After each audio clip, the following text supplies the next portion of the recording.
And we are live. How's everybody doing tonight? My name is Anthony Brian Logan, and you're watching and/or listening to ABL Live. Thank y'all for joining me tonight. We got a whole lot going on all over the internets, all over the mainstream media, social media, everywhere. And I'm glad you guys are right here because you could be anywhere in the world, but you're right here with me live on the show. And I appreciate y'all for that. Thank y'all for joining. Where do we start? Shout out to my main man, Glenn Youngkin, for becoming the next governor of Virginia. A shot victory to many, to me a little bit as well. But we'll talk about that, of course.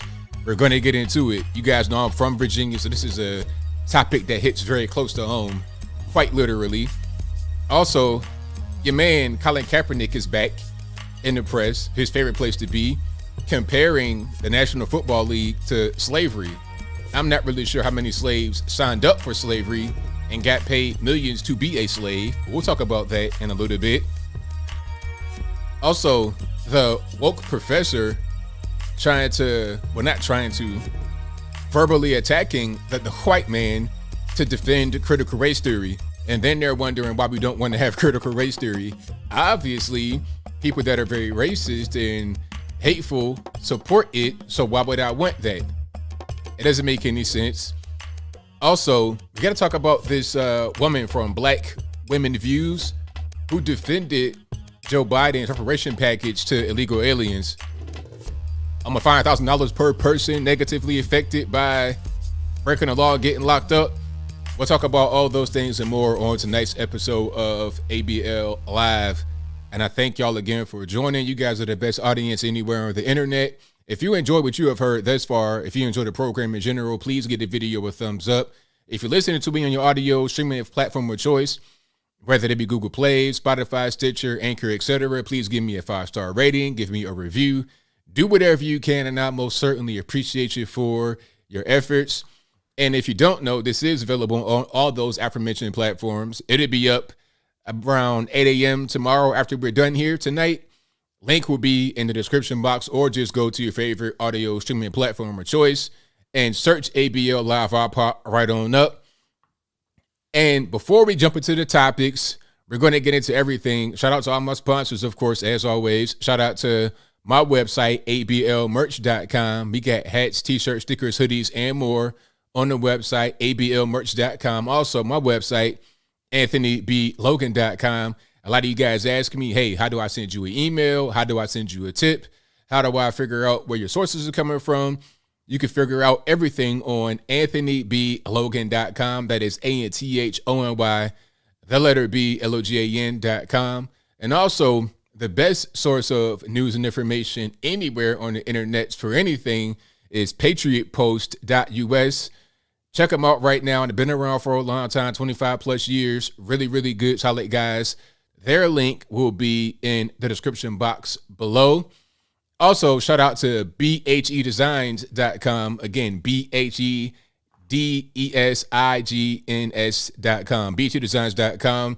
They make these beautiful handmade wooden flags that are right behind me. You can get ones just like these, identical, or one of your very own.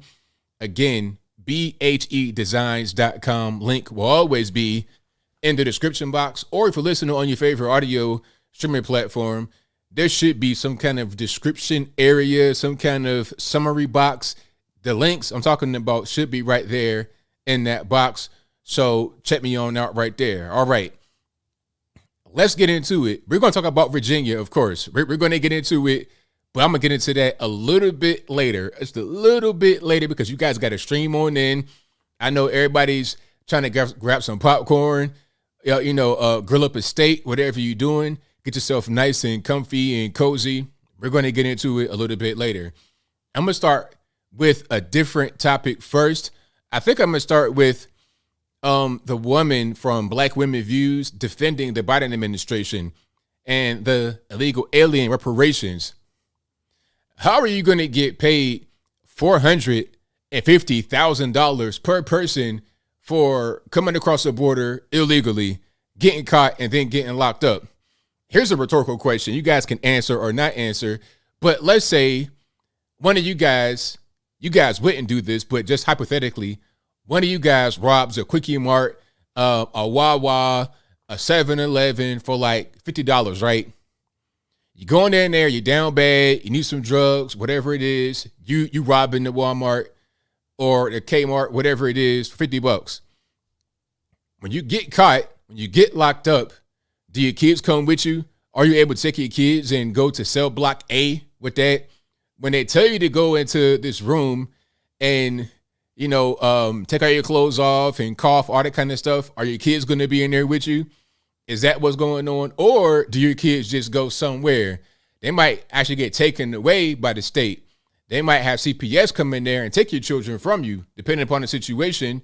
Or they may go with a parent or somebody else. They're not going to stay with you in cell block E, right? So if that's what we have in America, then why would anyone else be privy to different treatment?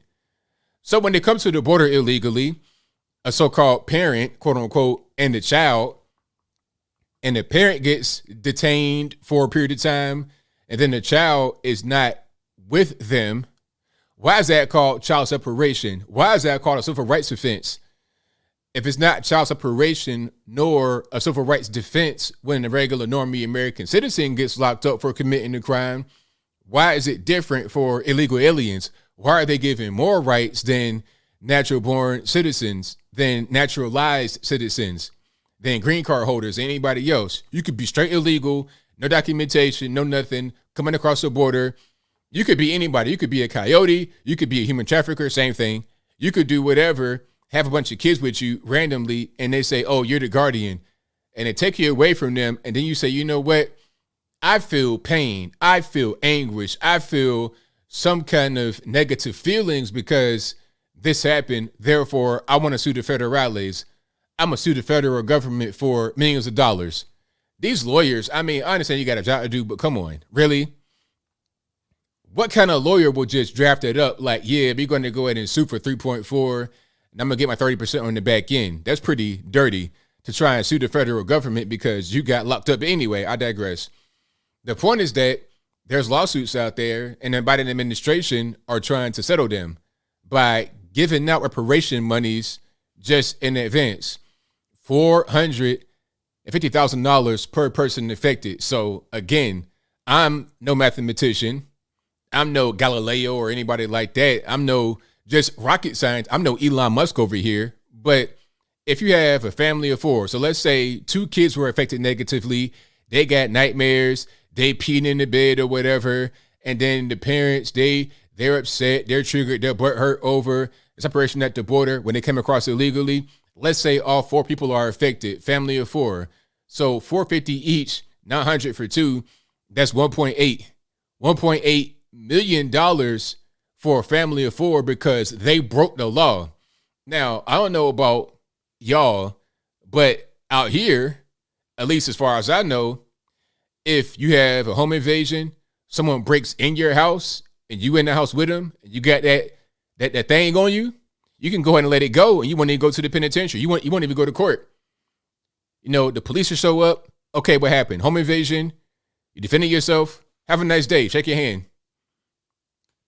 Maybe I'm wrong, but what I do know about that process is that you're not going to go to the penitentiary because you have the right to defend your home. But if you're coming across the border illegally, you don't have the right to defend your.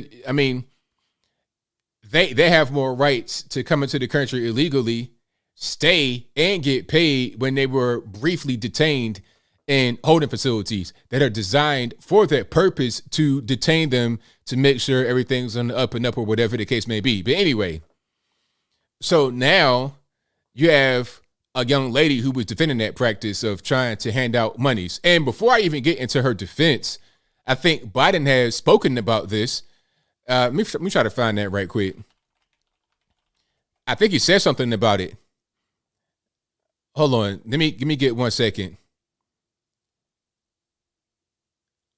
I think he said something about that's not going to happen. Maybe I'm wrong. I'm going to try to find that because I think that might have been an update. Okay, here we go. Here we go. All right. So, matter of fact, this is perfect. I'm going to have 2 articles. All right. So, now, can we get this on the screen right quick? Give me 1 second here.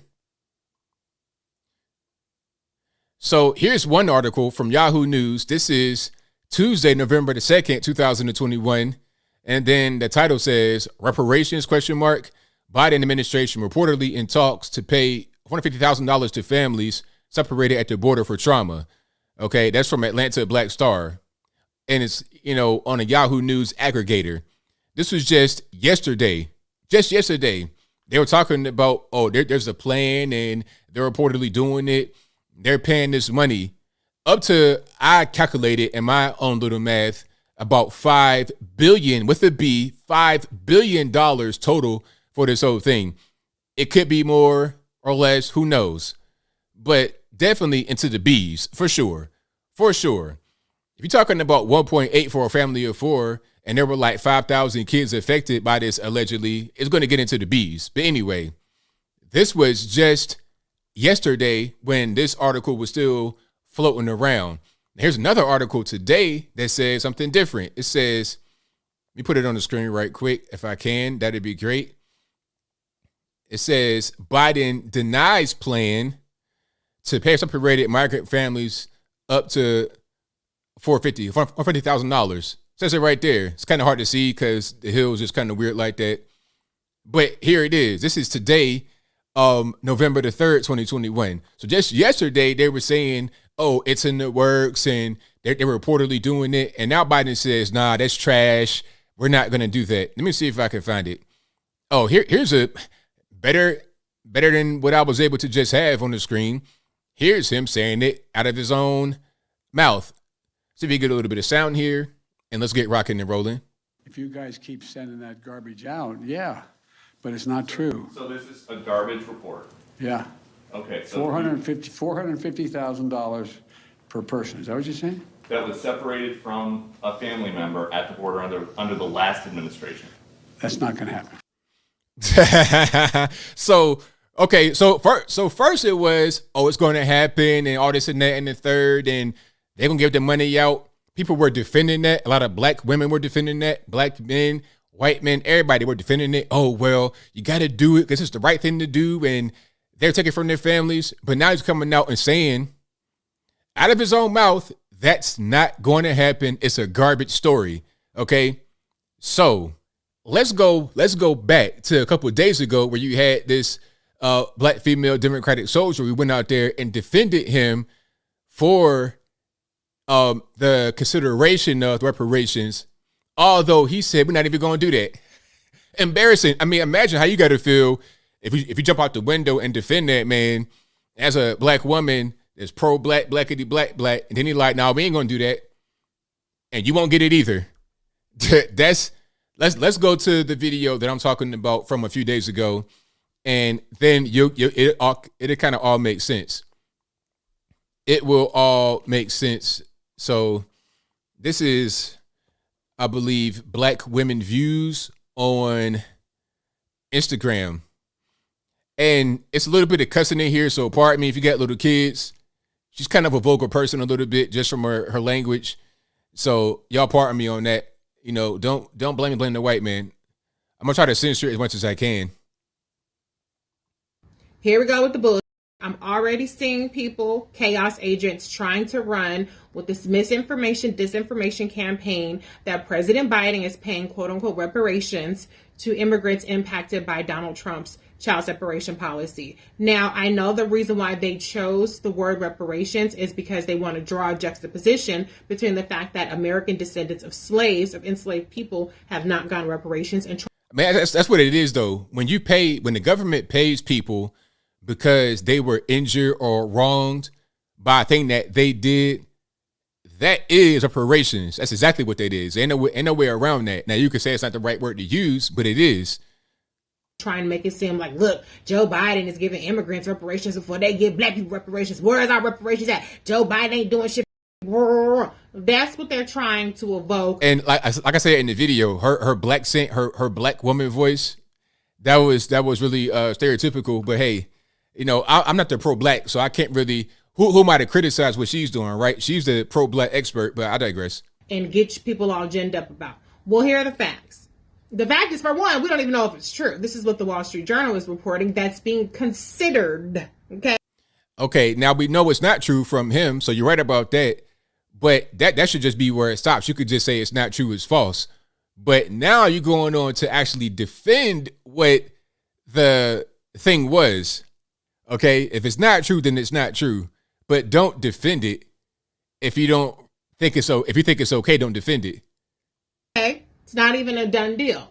But what we know is that there were over 5,000 people who were impacted by Donald Trump's inhumane and cruel child separation policy. Now, I know y'all motherfuckers are arguing that it was okay to separate these families. Maybe you are, maybe you aren't.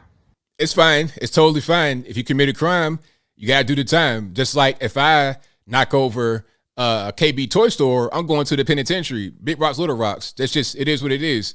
You know, I can't start crying about, oh, but they shouldn't have locked me up. Well, I shouldn't have committed the crime. If you can't do the crime, don't do the time. If you don't want little Jose and them to be gone off to the Border Patrol agents in a little cage or whatever, then don't cross illegally. Stay where you at.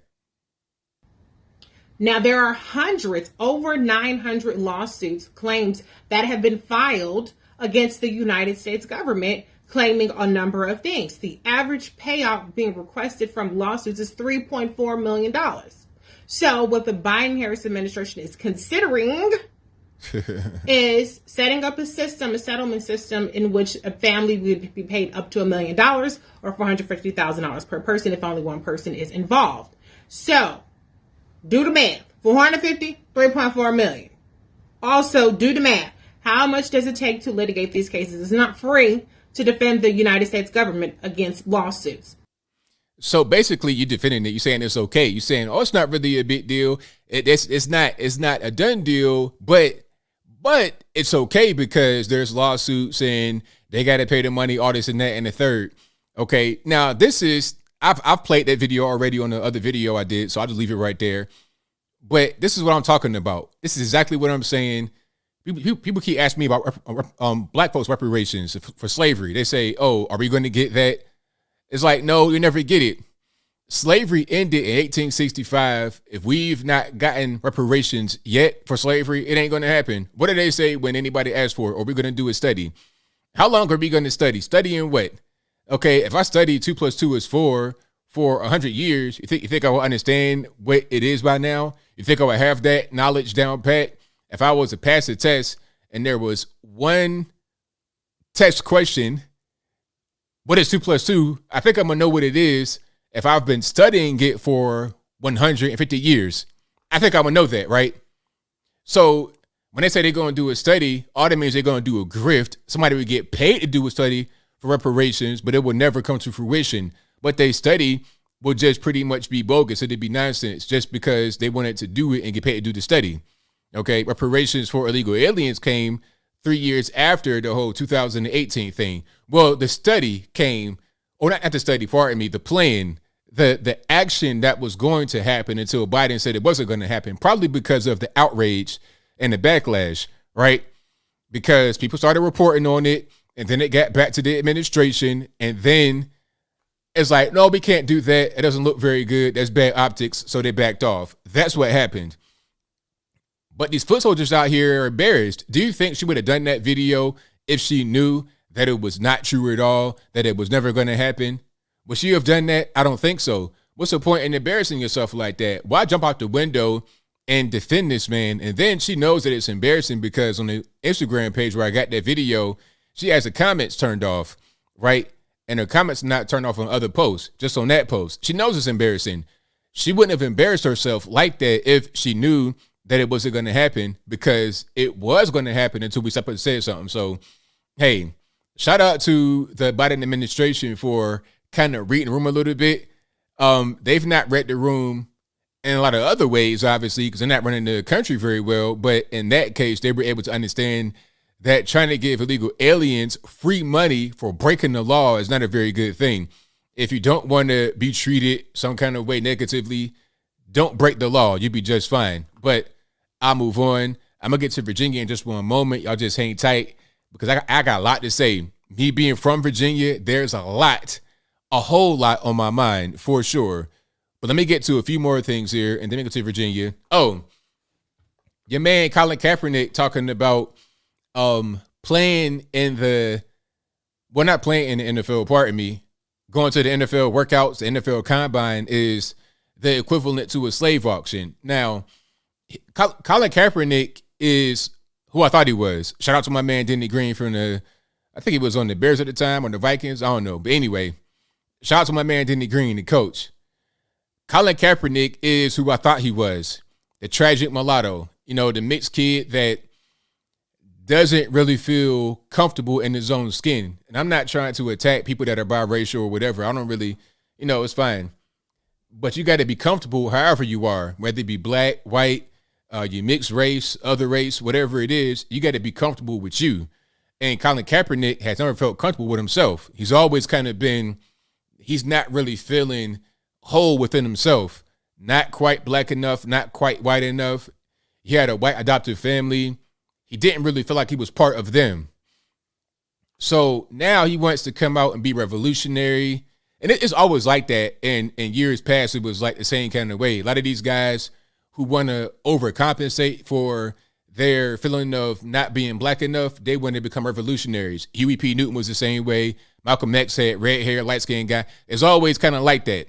Not saying anything negative toward people that look like that. I'm just saying, Farrakhan, another one. They want to overcompensate sometimes. But that's kind of sensitive, so I back off. But the whole point is Colin Kaepernick is most certainly that. Not really feeling comfortable in his own skin. So he wants to go overboard. Okay. And you got some guys that are not even black at all, like Shaun King, who want to overcompensate because they don't feel black enough. It's like, well, if you had 1% black, maybe you might have a claim about not being black enough, but you are 100% white, sir. You could go straight to Ireland right now and fit in. Okay. You probably got more family in Ireland and Great Britain than anywhere else in the world, Shaun King. So why are you trying to be black? But anyway, I digress. The whole point is that when these guys get obsessed with their race, they go above and beyond and overboard. This is Colin Kaepernick. Okay, so now rather than playing NFL football, he's a SJW. He is a revolutionary in his own mind, at least, and in the minds of some. And it's funny because he's revolutionary, right? Power to the people, all this, that, and the third, anti-capitalist, anti-quote-unquote slavery. But yet you are the top spokesperson, or not really spokesperson. You got to talk to be a spokesperson. He is the top symbol for Nike right now. He's Nike's $1 billion man. He is their front guy right now, Colin Kaepernick. Now, I'm not sure about y'all, but I've seen some of these videos of sweatshops and whatnot overseas, and it's kind of rough. It's kind of rough. I'm not necessarily judging them. I am a little bit, but not really. But for a guy like Kaepernick to be all for social justice and power to the people, all this, that, and the third, how you going to be a Nike spokesperson? Don't they have camps in Xinjiang with the Uyghurs? Am I wrong about that? I'm not really sure. But it's kind of weird how you juxtapose his kind of anti-capitalist sentiment with his Nike spokespersonship. But anyway, now he has a Netflix documentary produced by Ava DuVernay. And Ava DuVernay has got to be the worst director in the history of television. Well, not TV. Ava DuVernay is great when it comes to them after TV specials. Like, if you ever seen a reenactment on one of these crime shows that's real cheesy, okay, some neighbor beat up some other neighbor, or somebody steals something from their husband, and these kind of TV specials, a lifetime docu-series, that's what she's good at doing, stuff like that, not actual Hollywood level film. Okay, if you ever see an Avengers movie produced by Ava DuVernay, don't even go. Just don't waste your time. Star Wars, Avengers, anything like that, don't even go. Just sit at the crib, save your money, because it's not going to be worth it. And I guarantee you, if the movie is directed properly and it looks right, and not like Lifetime 3:00 in the afternoon type special or Unsolved Mysteries reenactment, if it doesn't look like that, I guarantee you she didn't produce it. But anyway, this special has Lifetime 3:00 in the afternoon on a Sunday written all over it. It was very poorly produced. So Ava DuVernay directed the documentary with Colin Kaepernick. It's about his life, talking about basically being a tragic mulatto, trying to accuse his parents of abusing him. Now, How was he trying to accuse his parents of abusing him when I saw pictures of him early when he went to the NFL, before the NFL, all of that with his family? They're dressed alike, hugged up, big smiles. Where's the abuse at? I don't really understand. Where's the abuse at? Abuse because they don't understand your culture. What is your culture if you grow up with them? Your culture is their culture. You're the same as them, but you want to become separate. But that's all part of the grift, as I would say. So at a certain point, they go to the whole thing about the NFL workouts being the equivalent to slave auctions. And then they get into the whole thing about guys having their shirts off and they're doing physical tests and they kind of been poking and prodding them, all this, that, and the third. Now, some may say that's unnecessary with the poking and prodding. One of you guys said that had went to an NFL combine, allegedly worked out. I understand that part about the poking and prodding, but to compare an NFL combine to slavery is ridiculous because check it out. If an NFL combine is slavery, why are you able to volunteer to go? Okay, you can get drafted, but you can also be a free agent. And guess what? If you get drafted, you don't have to report to camp. You don't have to sign the contract. You could just say, you know what? I don't want to play for the NFL. You don't have to sign up for the draft. You could just go on to just stay home, flip burgers, go start a restaurant, whatever you want to do. If you're able to do it, go do that. If you want to go work, you want to be in the military or something like that, that's your choice. You don't have to sign up for the draft. You don't have to sign a contract. You don't have to play in the NFL if you don't want to. But a lot of these guys that go out for the draft, that play college football and whatnot, high school football, Pop Warner, Little League or whatever, these guys are trying to go to the NFL. Why? You're talking about major paydays. Guys on the end of the bench getting paid like $700,000 in a year. Some of the top guys getting paid millions, hundreds of millions of dollars. Russell Wilson, all these guys, a lot of black guys. How many more black millionaires are there in one area than in the NBA and the NFL? In the world. Like at one place at one time. I'm not saying there's no black millionaires outside of sports, but sports, you're going to find the highest, highest volume of them in one place. It's just the reality. So that's why people want to go to the NFL. They want to go do the workouts and whatnot. It's not slavery. If it was slavery, you're talking about a very high demand job, a very high demand thing that everybody wants to do that will put you in, if you become successful, you be in the top 1% of the whole world income-wise.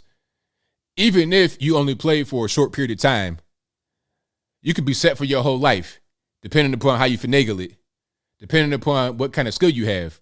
So to compare NFL combine workouts to slavery is ridiculous. It's not that at all. But he has to be able to do that to keep up this image about being pro-social justice and pro-black movements, all this, that, and the third. Now, the funniest thing is guys like Kaepernick, Kaepernick himself will say he's being blackballed. He can't play in the league anymore because he's being blackballed and they don't want him and he's too outspoken and too controversial. First of all, yes, he is outspoken. Yes, he is controversial. However, that's not the reason why he's not in the league anymore. He's not in the league anymore because his skills have diminished. He does not want to play football. I'll get to that in a minute, but his skills have diminished. A lot of these running quarterbacks, guys that, they fall off very quickly. Cam Newton, Dante Culpepper, a lot of these guys, they fall off quick. I mean, we saw what happened to, what was that? Drew Bledsoe, if I'm not mistaken. Drew Bledsoe almost died from running one time when they got kind of blindsided by a hit and entered Tom Brady. That's why we have Tom Brady right now as one of the GOATs, because I think, was it Drew Bledsoe? Who was that got hit? It wasn't Drew Bledsoe. I forget who that was. But anyway, one of the guys on the Patriots, he gets hit on the blindside kind of play, almost dies. He gets really hurt. Now it was Drew Bledsoe, but enter Tom Brady. Now he's the best. That's kind of how it goes. These running quarterbacks have a very short shelf life. Colin Kaepernick was in that same boat. His skills diminished. NFL, not for long. That's why he's not in the league.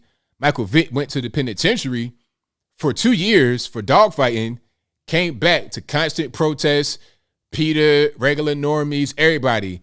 Michael Vick kills dogs, dog killer, murderer, all this and that every game.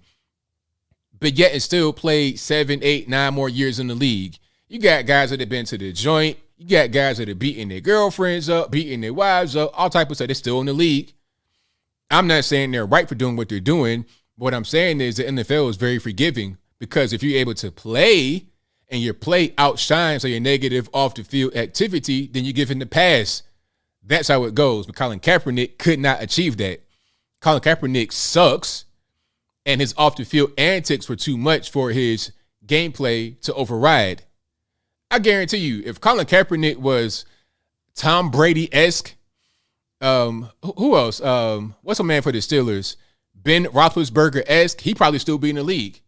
But the reality is that he sucks, number one, and number two, he does not want to play. Why would you want to play in a league that you think is the equivalent to slavery? Why would you want to do that? Why would you cry every year about not getting picked up to be a slave? If I gain my freedom from slavery, I ain't trying to go back. If you had, what's the name that coming through? If you have the Freedom Riders, Harriet Tubman or whatever that come through, pick me up and say, okay, we going out to the free land. You're going to be a free man. I'm like, okay, cool. We good. We good to go. I'm free. But I want to go back and be a slave again for what? I didn't gain my freedom. Matter of fact, I might have purchased my freedom, be legally free on papers, so there's no real fear of me having to go back to be a slave because of legal reasons. I'm totally free. Why would I sign up to be a slave after I gain my freedom? It makes no sense. He wants to have you think that he wants to play because he got to have a chip on the shoulder. Got to have a chip right there on the shoulder to say that I'm being blackballed, I'm a victim, poor me, wah. It's so dumb. But that's the grift. That's all it is. It's all about getting money at the end of the day.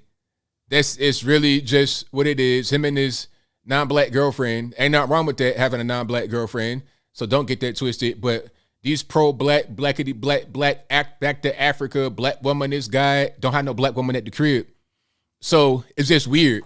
You know, if you don't have all that pro-black stuff, then it would make sense. But if you do got all the pro-black stuff, how are you going to live differently? How are you going to be pro-worker,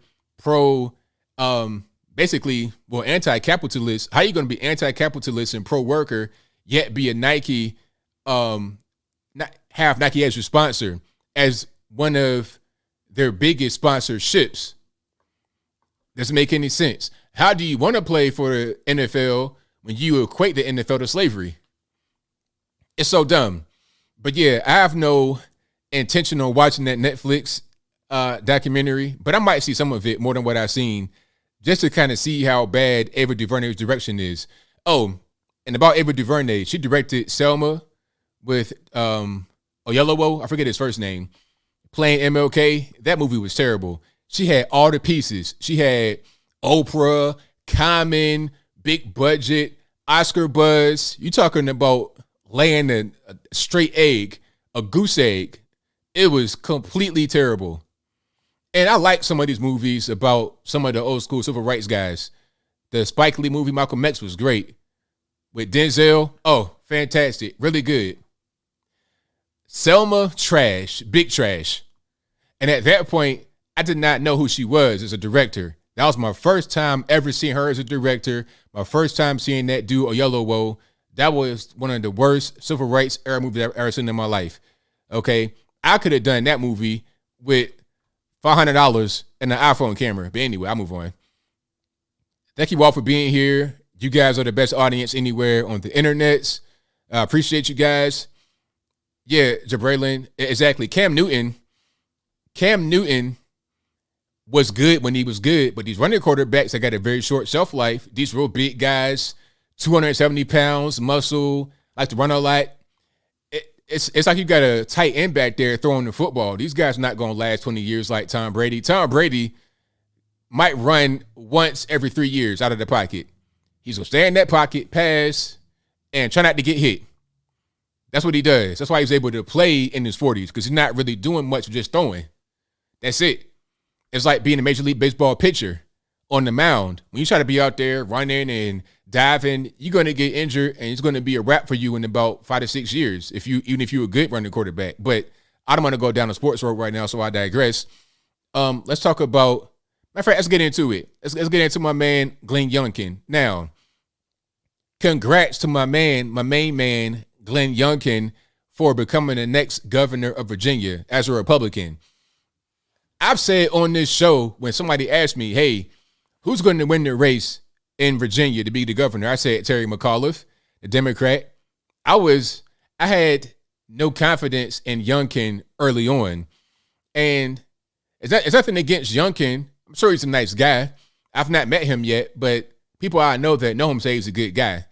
Nothing against Glenn Youngkin, but I'm from Virginia. I know Virginia. In 2020, Donald Trump lost the election in Virginia by 10 points to Joe Biden, 55-45. I mean, it wasn't even really close. 10-point loss in 2020, just last year, just 12 months ago. Now you have Terry McAuliffe, the Democrat, losing the election by 2 points. So that's a 12-point turnaround in Glenn Youngkin's favor. 12-point turnaround in just 1 year, 12 months. They'll say, well, the incumbent, well, the ruling party, I guess you would say, the party in office in the federal government always does worse in off elections when they're in power and midterms and stuff like that.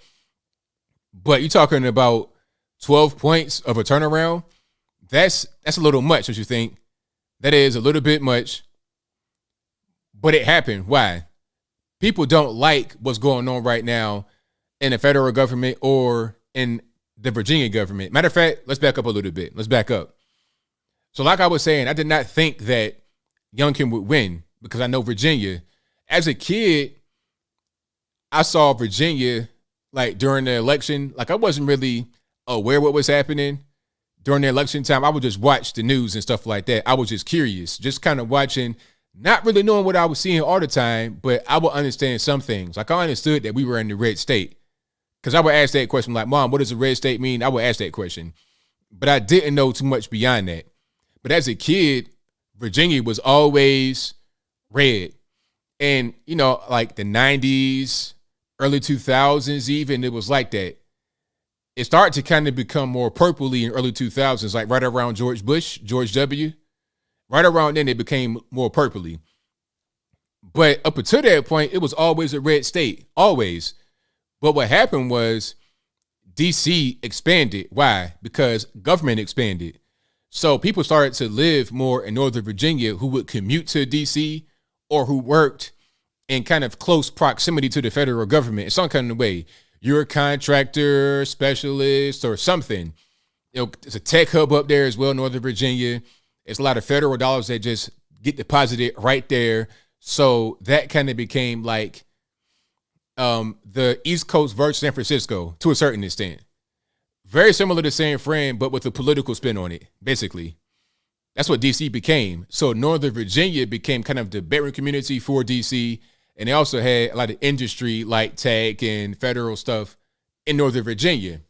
So of course you're going to get a lot of liberal people to move up there. Pardon me, I got something to drink. It's like San Fran, very liberal. The counties became very big. Hold on. The counties became very big. Fairfax got much bigger. Loudoun got much bigger. Prince William got much bigger. All these places, north of Fredericksburg, got really big. So I saw this whole thing coming as far as Northern Virginia being very blue, thus making the entire state very blue. So I had no idea that this would happen. I figured that this election would go the same as all the other elections. It'd be blue, and that'd be pretty much it. It wouldn't be any other change. It had been blue for a while, not just 2020, but 2017, 2016, and so on and so forth. Every governor's race, all the presidential elections, aside from the cheating and the whatnot, it was always like that for the past, I say, 15 to 20 years. At least for the past 10. Because I know Bob McDonnell became the governor in 2010, and he was the last GOP guy to do it, right? He was the last one to do it. And that was a whole big scandal. They tried to say that he was stealing gifts and stuff like that, and it was kind of a weird way he left office.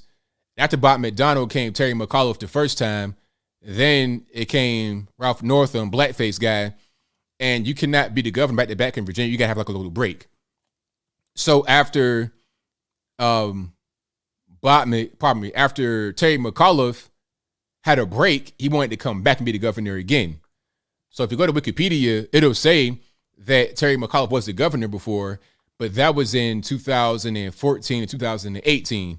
And then here comes 14 to 18 or 13, whatever it was. Anyway, the point is that Virginia has been red for a long time. Then it became blue for probably about the past 10 to 15 years.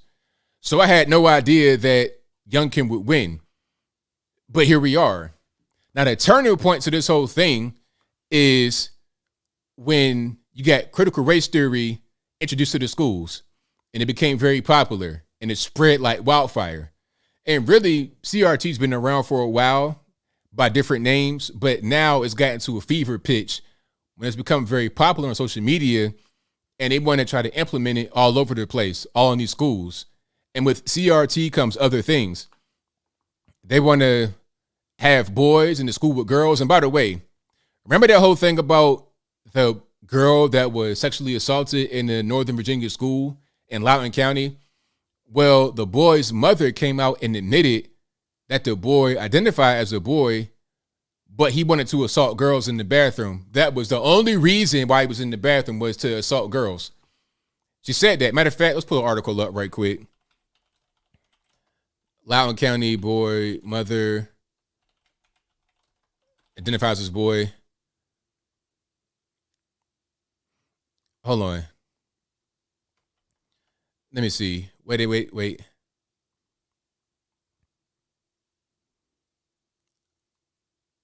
Okay, so here it is right here. I'll put it on the screen. This is going to be on Daily Mail. And I've seen this other places too, so don't just think that it's incorrect.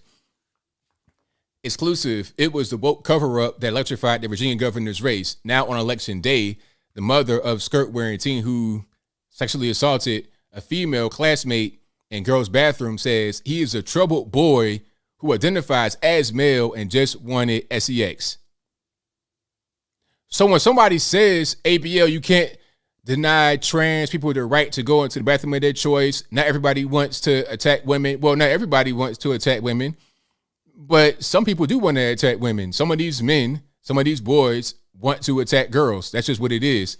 That's why you keep them from each other.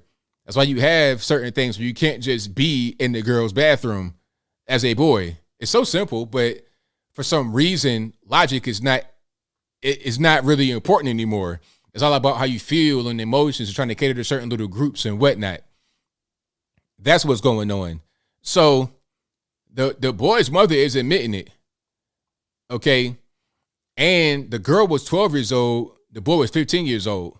Do you understand how big of a difference that is? Like, for a girl and a boy to be in the bathroom already is all bad.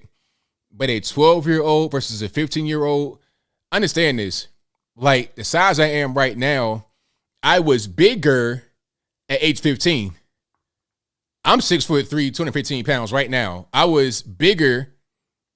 I was probably about 2 inches shorter, but I was like 240 pounds. I was a clear 6 foot tall and 240 pounds at age 15.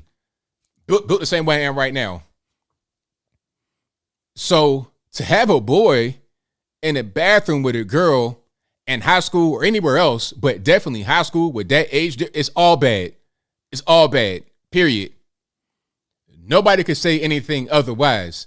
And the boy's mother admitted that, oh, no, he won't transgender. How many boys and men are going to take advantage of this whole trans and bathroom thing? And they tried to cover it up as well in Loudoun.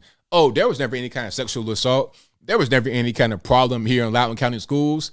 That's fake news. That's right-wing conspiracy theories, all kind of stuff like that. That's what they said on the news and whatnot as well. People like, who was that? Carolyn Camerota or whatever her name is. Nicole Wallace, pardon me. Nicole Wallace from CNN talking about, oh, they don't teach CRT in school. CRT is not real. That's what they say. But yet and still, CRT is there in different forms. Okay.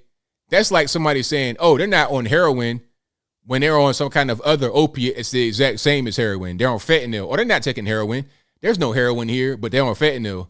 I mean, you kind of like just, you're playing semantics and you're just chopping up words unnecessarily. Let just get to the meat and potatoes of the whole situation. There's a problem here. Call it whatever you want. Call it critical race theory. Call it Transformers race theory. Whatever it is, there's a problem, and we got to fix it in Virginia. And they weren't trying to do that on the left. But Glenn Youngkin identified that it was a problem and attacked it every day. And regular normies, a lot of liberal people and a lot of conservatives that may have stayed home during the 2020 election, they came out in full force. Every single county in Virginia went more red than they did in 2020. Now, I'm not saying every county went red, if you understand what I mean. So here's what I'm saying. Obviously, Loudoun County, Fairfax County did not go red as far as the total vote, but there was much more red vote that came from Loudoun and Fairfax and whatnot than did in prior elections, especially in 2020 during the presidential election, right? Matter of fact, there's a map right quick. I'm trying to put it on the screen. And you guys are the best audience anywhere in the world. Thank you for being here. Definitely appreciate you. Okay. Chad H says, my mama is a normie. It happens, man. Most people are normies for the most part. This is kind of how it works. So I really don't hold it against them. It's okay. It is okay. All right. So there's a pretty big margin in between them right now. I'm looking at the updated results. There's a 80,000 vote difference, if I'm not mistaken. That's pretty good between Youngkin and McAuliffe. Princess Blanding, whoever she is, got 22,000 votes. Not really sure who that is, but anyway. So here is the map of Virginia. And shout out to all the guys out far west. Pulaski, Wise, Washington, Lee County, all the, the Highlands up here, Allegheny, Bath, Buttertart. Where Buttertart at? Right here? Somewhere right around there. Craig, Giles, Buttertart right there. Roanoke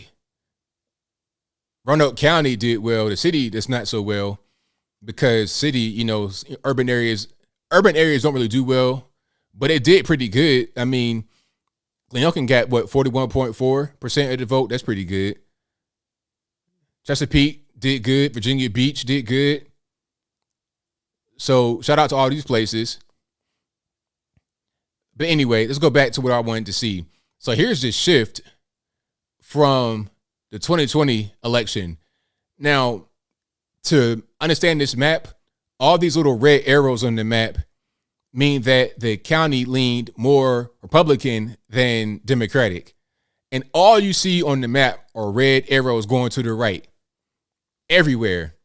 Some of their arrows are smaller because a lot of these places are already red. So there wasn't much to really go. So matter of fact, and if you go over it, it tells you what the difference is.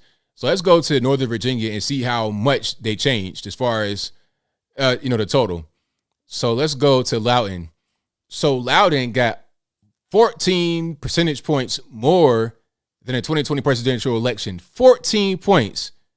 Okay, so let's just put it in context. So let's say for math's sake, it's 15 points. So this means since in this race, McAuliffe got 55%, Youngkin got 44.5. Let's just say 55 and 45, right?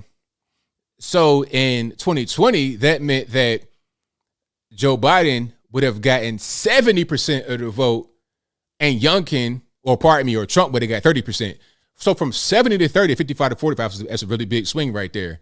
And let's see, let's try to find Fairfax.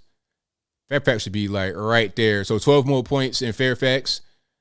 Fairfax City, 10 more points. Manassas, 15 more points. Falls Church, Arlington.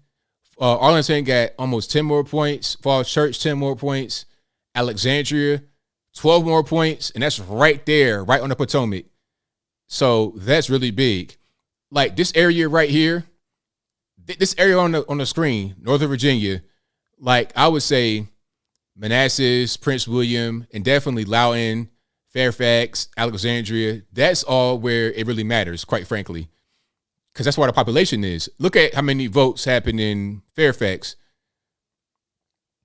County, 278,000 votes for Terry McAuliffe, 149,000 for Glenn Youngkin in that one county. Now, I think the next biggest city may be Alexandria. Probably Loudoun. Loudoun has 87,000 for Terry, 70,000 for Glenn Youngkin, and Virginia Beach is pretty big too. Let's go down to Virginia Beach right quick. Hold on. Virginia Beach had a 14-point swing. Wow. That's big. Very big. So that means that Trump lost Virginia Beach in 2020 and the GOP won it, but they lost it under Trump in 2020. 14-point swing in Virginia Beach. 96,000 votes for Glenn Youngkin, 54% percentage points. Terry McAuliffe got 81,000. Chesapeake, 12 more points, really big. That's a bellwether city right there. Chesapeake usually predicts the winner of the popular vote, or no, pardon me, they predict the winner of the Electoral College every year, except for 2 years recently. So that's really big. Now, why did this happen? It's because people did not like what was happening in the past year in Virginia, all the virus lockdowns. Oh, that was a big one. You know, people back home, they're saying, hey, man, it's crazy out here. We can't go nowhere. We can't do nothing. Them virus lockdowns were not popular among anybody, really, unless you were old or just kind of afraid of the virus. But people were going kind of crazy. It was a mess. I think Virginia might have been locked down more than any other place or close to it, at least in the U.S. It was crazy. Like, and it got weird when they're talking about closing down the beach. But you got Ralph Northam out there posing with pictures on the beach, no mask, hugged up on the ladies. It's like, man, all right, it was dumb. So CRT, the masks, lockdowns, and also the financial stuff going on, just a lot of weird money spending, just a lot of incompetence in Virginia from not from the federal government, but from the state government. And they also don't like the federal government. They don't like what Joe Biden is doing. The vax mandate, stuff like that, they don't like that. All this money spending, lack of, not lack of jobs, but the lack of staff because of all the free monopoly money floating around. It's a mess. They don't like it. They went the other direction. And we're going to see the same thing happen coming up, next in 2022 and 2024. We're going to see it. Kamala Harris even said it herself. Like, this is going to be what predicts 2022 and 2024. And here we are. Now, she said that before the election happened. I'm not sure if she go the same way now, but I think she would. Okay. So yeah, everywhere. Look, Prince Edward County, 15 more points. Appomattox, 15 more points. Where else? Colonial Heights, outside of Richmond, 15 more points. Richmond itself, 11 more points. Powhatan, Goochland, Hanover, King William, everywhere. At least 10 to 15 more points because they don't like what is happening right now under the current administration. And they don't like Virginia's government. And shout out to also the Lieutenant Governor, Winsome Sears. She's a black woman originally from Bronx, New York. Oh, and also about Glenn Youngkin. Before I get to Winsome Sears, who was great, Glenn Youngkin is actually from Virginia. Terry McAuliffe from New York. Glenn Youngkin he was born in Richmond and lived in Virginia Beach as a kid. He attended school out there, Norfolk Academy. It's like a little private school right there. He went to school he went to school in Norfolk, but it's right on the border of Virginia Beach.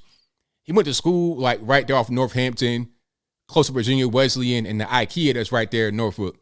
He went to school right by Diamond Springs, Baker Road, all of that. I used to always go out there by that school. So I know that area very well, very, very well. So he's a local guy. Terry McAuliffe, on the other hand, is from New York. He came to Virginia as an adult to be basically in D.C. So there's a difference there. People like the hometown hero in Glenn Youngkin, unlike Terry McAuliffe, who had already been there and didn't do a very good job. That's part of it as well. But getting back to Winsome Sears is a black woman. She ran a homeless shelter for women, if I'm not mistaken. She's a Marine Corps vet, Semper Fi, hoorah, all that good stuff.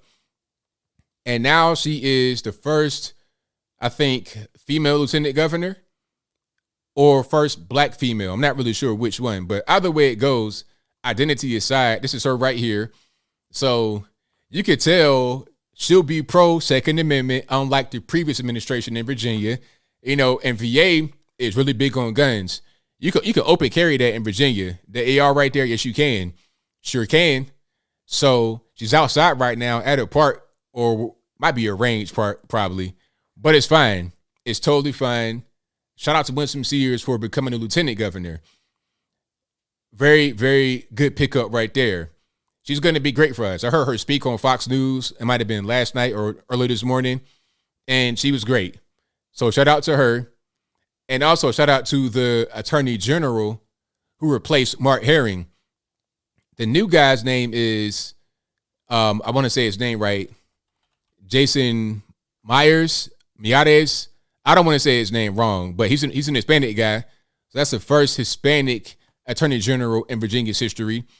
Mark Herring was terrible. I did a video about Mark Herring a few years back because Mark Herring was trying to restrict guns in Virginia.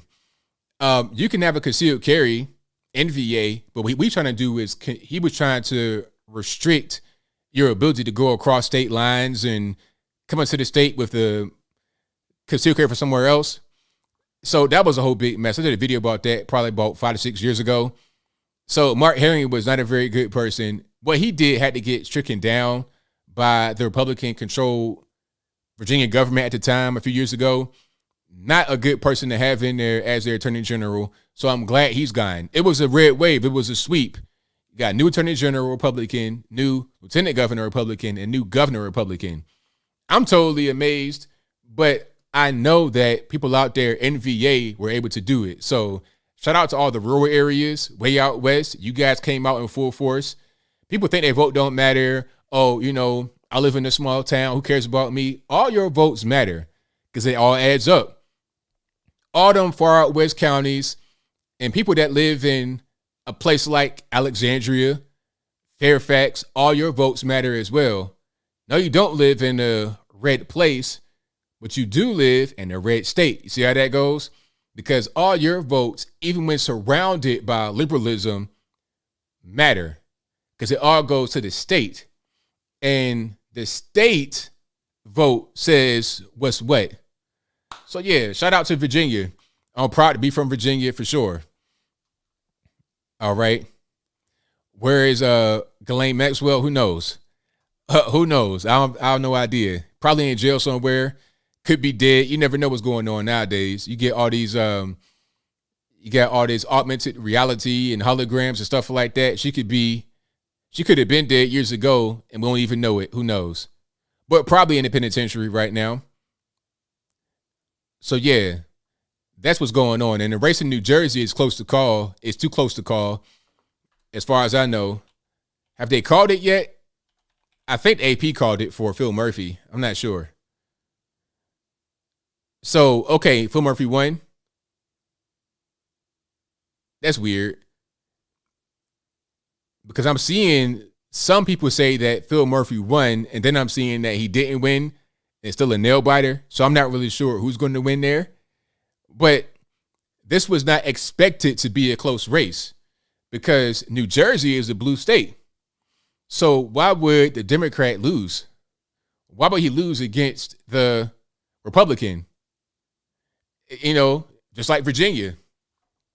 Why would a Democrat lose? It's because Democrats are trash right now. They're trying to get through the reconciliation bill, all these crazy spending packages and whatnot. They got to full of themselves, doing way too much, way too soon. Americans don't like it. They say, hey, hold on, wait. Okay, we voted for you the first time. You're not doing things properly. You're spending way too much money. We can't buy anything. Yeah, we got jobs that are paying more, but things cost more as well. So it's like, what are we doing? It's too much going on here. You got to go. Now, as far as New York City, Eric Adams won that election. That was no surprise. I mean, New York City, you're not really going to get a conservative guy in New York City anytime soon, unfortunately. I mean, they got to bring back, I'm not sure who could run in New York City and win. Maybe like Trump himself, that probably wouldn't work. I'm not sure who could do it in New York City. It's too far gone. But New York State, maybe, it might be up for grabs. Who knows? Okay, Jersey's up for grabs. Why not New York State? You never know. But we'll see. We'll see how that goes. Oh, and also, people talking about, they're still in the election, it's still the election. We got to have more confidence. That's why I like places like Tennessee and Georgia and Texas and whatnot who are passing laws to instill confidence in the vote. You got to have the confidence because you may think things may go wrong. You may think things may be kind of funny, but that doesn't mean stay home. Because if things go wrong and if things are funny, you still want to vote because there could be a way that your vote can be discovered, that you could be counted. If you think it might be kind of weird, you still got to go back and investigate. Like, you can't just count yourself out. You still got to go out there and vote.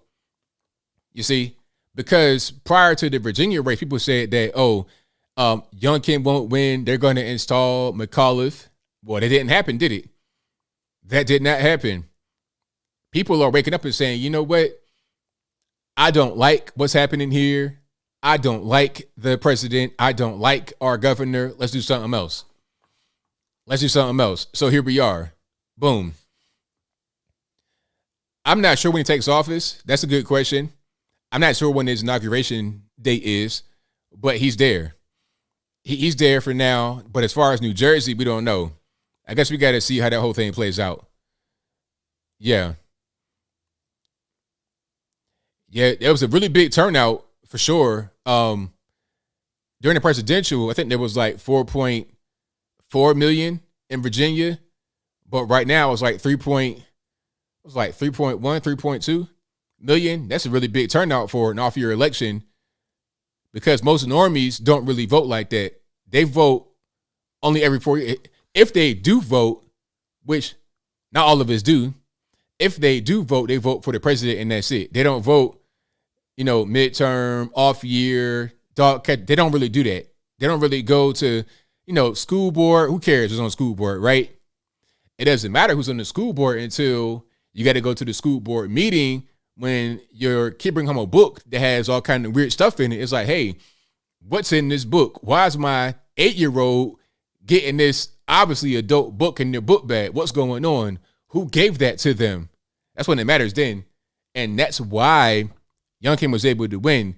He latched on to issues that matter to regular normies, not budget stuff and really wordy DC stuff that things don't nobody care about. You understand what I'm saying? All right. Oh, did you guys hear about, before I get to the super chats, did you guys hear about Jen Psaki getting the bug? So Jen Psaki, double masked, double vaxxed, still caught the bug. What are we doing? Why have all these mandates? What's the purpose? Why? They say the mandate, matter of fact, hold on. I think Tim Pool got the bug too. And I think Tim Pool had the vax as well. But he still got really sick and was not doing very well, had to get all kind of medication. Now, the question is, why was Tim Pool doing so poorly if he had the vax? Because they say that the vax prevents hospitalization. It prevents you from getting real sick. But he got real sick. So if he was vaxxed, did it work? If your mask protects you, if your shot protects you, why did Psaki get the bug? How? Why? What happened? All this stuff is stupid, and people, they recognize it's dumb. And they're acting on how dumb it is. Very simple. The horse dewormer, that was crazy. Yeah, the funniest thing in the world, they keep calling IVM horse dewormer. It's clear what's going on because, it's a money play.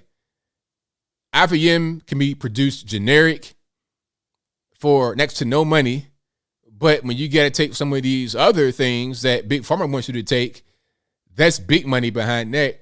And it's big money in Big Pharma from the TV, shows, newspapers, politicians, etc. There's big money to make right there. So rather than having you take this cheap drug that's generic for next to no money, take our drug that costs more money. As a matter of fact, you won't pay for it directly, but we're going to make you pay for it through taxes. When they print and spend money, we're going to get some of that money they print and spend. That's how it goes. Oh, you get a free, you get a free shot, you get a free jab. Well, who paid for it? It wasn't free.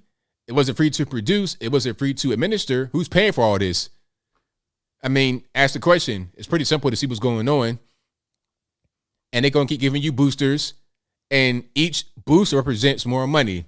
Okay, here's booster number 3, booster number 4, booster number 18. And we keep getting paid every time. All you see is dollar signs. You could take IVM for next to no money. No, don't take that because ain't no money in that. Simple. All right. So let's go to it right here. Super chats on deck. I'm going to get to the calls in a little bit. Y'all just hang tight. Oh, so he does not have it? So he does or he doesn't? I'll figure out if Tim has it or not. Said he might have been allergic or something. Okay, so we'll see. All right. So let's go ahead and go to the supers. Thank you to Apple for a few here who says, 1 year ago, President Trump got 74 million votes. Also, ABL, your family and friends' reaction to Virginia. People are saying, you going to come back? All right, you got to come back now because Youngkin won. I don't know about that. I'll visit for sure. I'll visit. Hopefully they're still they're open now. I'm not sure if they were open under the prior administration, but if they're open and it's all good, I'll come through and visit. Apple also says Virginia Republican hat trick governor, lieutenant governor, and attorney general, 100%. Also, he says Lieutenant Governor Winsome Sears, proud Marine, Christian, and Black. Shout out to Fauna Faye who says, shame on New Jersey for keeping Murphy. I saw on Yahoo an article about a dad changing gender roles for his daughter on TikTok. Congrats, VA. What? So a dad changed gender roles for his daughter? So did the father change himself or did he allow his daughter to change? That's either way, I'm calling the police on that guy instantly. I'm calling the authorities and I'm trying to figure out what's going on. He needs to get detained. That border treatment, child separation immediately. Shout out to Apple again who says Winsome Sears proves no systemic racism is in the USA. Right on. Ian Kinney says, I'm about to go to Mexico with my kids and return illegally to catch me some checks. Exactly. Go cross. Be like, hey, no comprende, no English, and get that money. Get that money. If it's like that. Apple also says Jason Whitlock call out Colin Kaepernick for betraying family. They always do that. They attack their own family. I mean, people do anything for some money. They'll do anything for their own self-gratification. To make themselves feel better, they attack their own mama. They don't care. It's like, sir, where is your integrity at?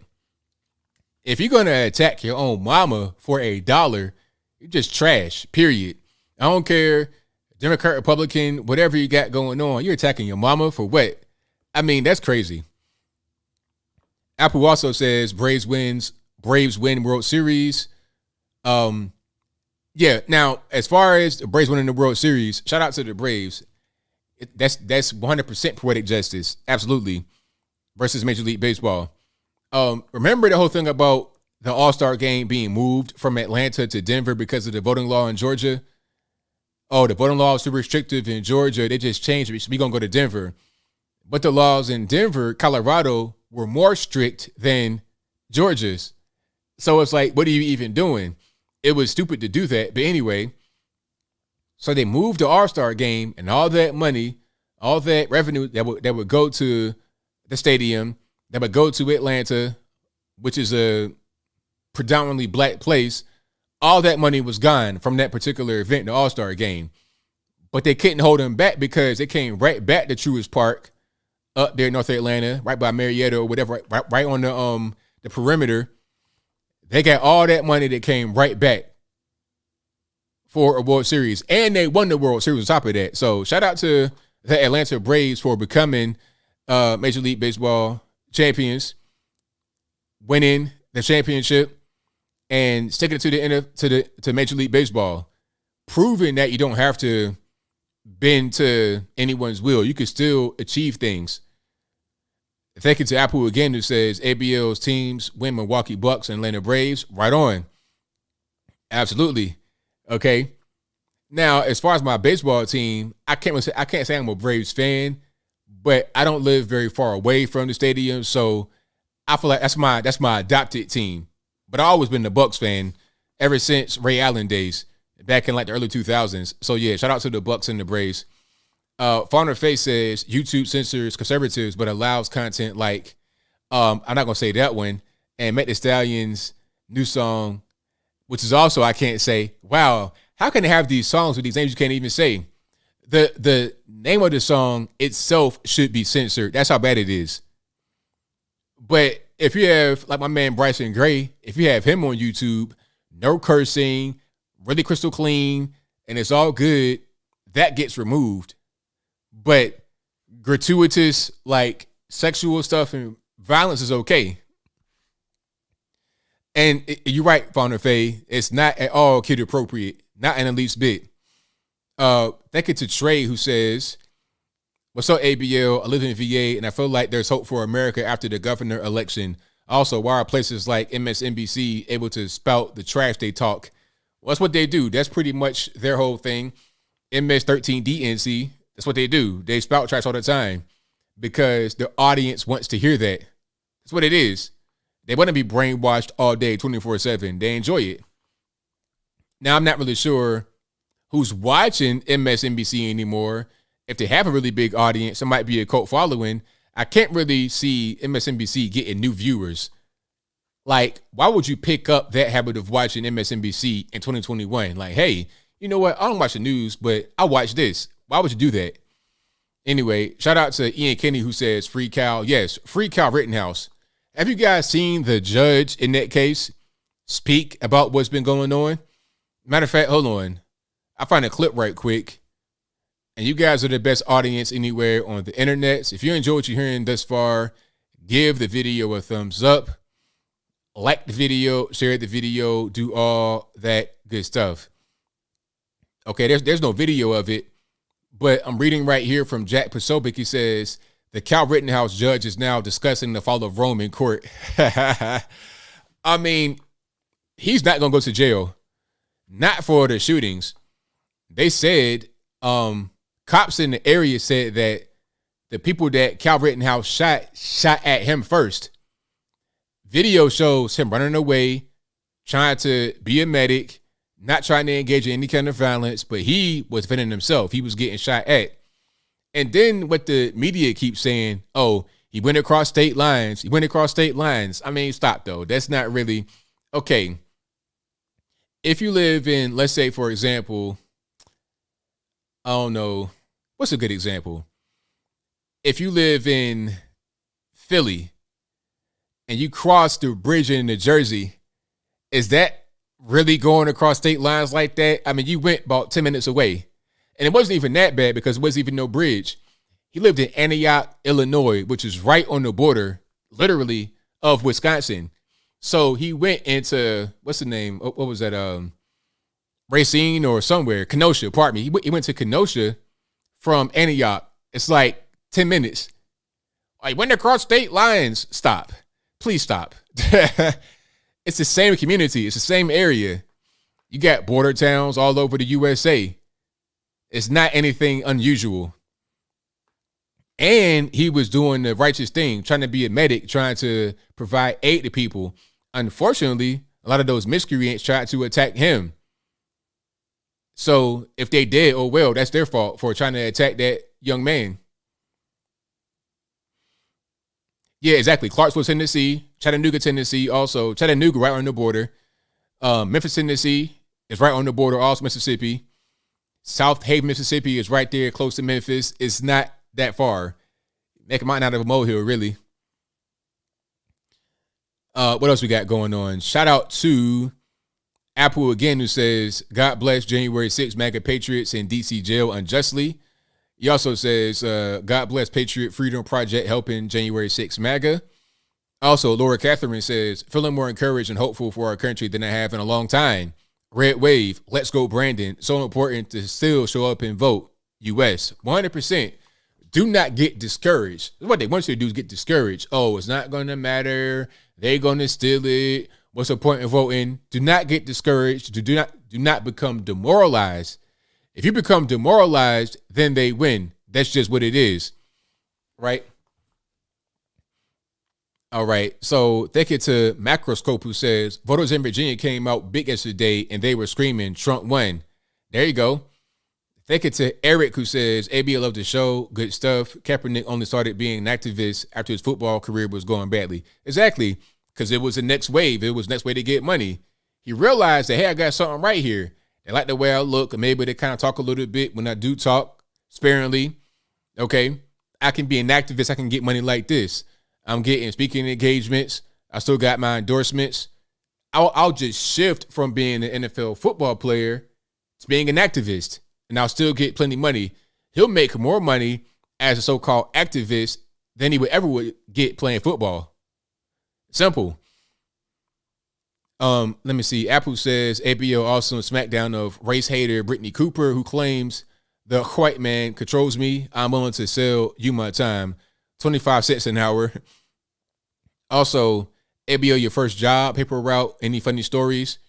All right, my first job, I worked at, what was that? I worked at Sam's Club back when I was 16. I was trying to get a job when I was 14, but I did not know how to go about getting a work permit. So yeah, I worked at Sam's Club pulling the carts. And funny stories? Nah, not really. It was cool to be out there doing that.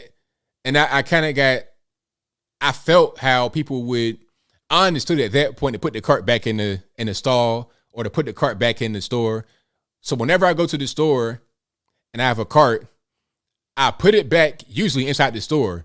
So if I go to Walmart, I don't care if I park all the way in the back of the parking lot, I'm going to go back inside the store and put the cart back in the row. Or at least if it's cold or something like that, or I'm real tired, I'll put it in the stall. But I would never, ever, ever will leave a cart in the street just randomly. If you're not 1,000 years old or some kind of way handicapped, do not do that, please. Don't. Because it's weird. It's like, okay, you go to Walmart, the biggest store in the whole world, walk around the whole store for about an hour with a cart full up with junk, load everything up, and leave the cart right there, right next to your car. You can't walk 5 more feet to the stall. So yeah, that gave me an appreciation for putting carts back where they go. Because back in the day we had this rope. Now you could put the carts on this little machine and drive it that way. We had a rope that had a hook on the end, so like it'll latch on to the front. We call it the train of the carts. And we put 10 to 15 carts in the train, put the rope on one end, latch it on, and then the other end, it was like tied up and burned at the end of it so it wouldn't fall, and put your hand like right there. So it was like a ball on the end so it wouldn't slip. And we'd be tugging the cart like literally on our back. It wasn't no machine to pull it. So from that experience, I learned, do not leave the cart out in the thing. So yeah, that was a fun job though. I was like 16 before 12th grade. That was fun. Ram says, ABL, what part of Virginia you from? I grew up in Farmville. Shout out to Farmville. I know about Farmville. Okay, here's my quick story. I was born in Charleston, West Virginia. To be more exact, Rand, West Virginia. Shout out to Rand University, Randy Moss and everybody. We moved to Newport News when I was a Goo Goo Gaga baby. And then I lived in Norfolk, Virginia Beach, and then ultimately Portsmouth, and then Chesapeake. So I live mostly in those two cities, Chesapeake and Portsmouth. But when somebody asks me, hey, where you from? I say Virginia Beach, because most people that are not from that area don't know where I'm talking about when I say Portsmouth, Virginia. It's like, where's Portsmouth? Where's Chesapeake? You know, they don't know where that's at, so I say Norfolk, Virginia Beach. But basically, the 7-city area, that's where I'm from. But although I lived right there in Chesapeake, Portsmouth, I be everywhere. I be out the beach. My cousin's house, they stayed right there out the beach. I be in Newport News. I be way out Pocosin, Williamsburg. I be everywhere in that general area. Thank you to Brother Love Show for your donation with a thumbs up. Thank you to the anti-view who says, hey, ABL, I'm almost positive I'm walking away from nursing due to the virus and not the jab. I'll try to call tonight. I will not kill our elderly. Oh, wow. Okay, well, we'll see. We'll see how the whole thing goes. Thank you to Darrell Alexander for your donation who says Fifth Amendment documentary on Netflix. I'll check it out for sure. Hopefully it's not woke and it's good. Thank you to Ohio Gaming for your donation. Thank you to Macroscope who says, ABL, mail-in voting is out of control. Do you think a Democrat stole New Jersey? Well, I don't know what the result of New Jersey is. For Jersey to be close at all means that there was people that voted more for the other side than normal. Basically, what I'm saying is Jersey is a blue state. So if that goes red, it'd be kind of a shot in the dark. It'd be really a stretch for that to happen. So to get even close to that, I don't believe it's stolen if they don't win. But we'll see what happens at the very end when they really call it. Thank you to Ian Kenny who says NBC 15 Madison, Wisconsin said Biden approval here in Wisco is 43%. 2022 and 2024 are looking good already. Jonathan Wickman, Wisconsin governor 2022. Shout out to him. Shout out to Ricky who says God's not dead. We the people. My home state, VA is ready again. Praise God. Yes, 1000%. Love it. Shout out to VA. The anti-view says the Weeknd dresses as the Godfather and it's okay. Someone dresses like Michael Jackson and it's appropriation. What? So you talking about young Mike or old Mike? If you're talking about young Mike, you got to put on the blackface. If you're talking about adult Mike, you could just put on your regular stuff if you're a white person. You know, if you are a white woman, you could dress like Mike as an adult. But anyway, I'll move on. I will move on. Thank you to Ian Kenny who says, friendly reminder, better dead than red. Thank you to Sales Rep for your 2 donations. Thank you to Ian Kenny again who says there is 1.7 thousand people watching on 983 likes. Hit like button for ABL. What are you guys doing? Yeah. Smash that like button. And if you're not subscribed yet, go ahead and do that as well. Thank you, Buffers Windshield, who says, the people of Virginia are fighting hard, losing ground, running out of ammo. The sound of a bugle could be heard. Then Colonel Youngkin with the cavalry of parents saved the day. Hashtag LGB. Let's go, Brandon. Thank you to Ian, who said DeSantis Paul 2024. That'd be a great ticket. Ron DeSantis and Rand Paul, great ticket. Love them both. Sales Rep says, Slim, graphic designer. Hey, Slim, what's going on, man? Good to see you here, man. He says, I'm proud and I support you. Thank you, man. I appreciate you. Dr. Detroit says, shout out from RVA East End. Oh, shout out to Richmond, 100%. Shout out to the East End out there in Richmond. Thank you to 666 King Drummer who says New Jersey will get robbed and Jet will get screwed out of the victory. Mammoth County was red last night with 100% counted, but this morning it was flip blue. I mean, I don't know. Like, I think that's the wrong attitude to have. Like, I'm not a pessimist like that. I feel like you got to look at the bright side and don't just automatically think you're going to lose, because at that point you're demoralized. And if they get you in that space, then you're finished. You're toast. That's part of the whole thing. Matter of fact, hold on. Let me try to find it. I always say Yuri Bezmenov. I quote him all the time. I need to have these specific quotes loaded up and ready to go ahead and just launch whenever I need it. Matter of fact, I'm going to do that, actually. Hold on. Let me try to find it right quick. And I'll get to the calls in just a little bit. Y'all hang tight, please, while I find this clip that I need right now. Hold on 1 second here. That's a good meme right there. I'll show you that in a minute. And if I could find it, that'd be great. I got so many memes and whatnot saved. It's crazy. Okay, here we go. This may not be the one exactly, but it's still good regardless. This is still a good clip. This is Yuri Bezmenov, former KGB agent back in 1984. 1984, a long time ago, but yet humans don't really change that much. We change from our circumstances. We change from our environment. We change where we live. We change technology.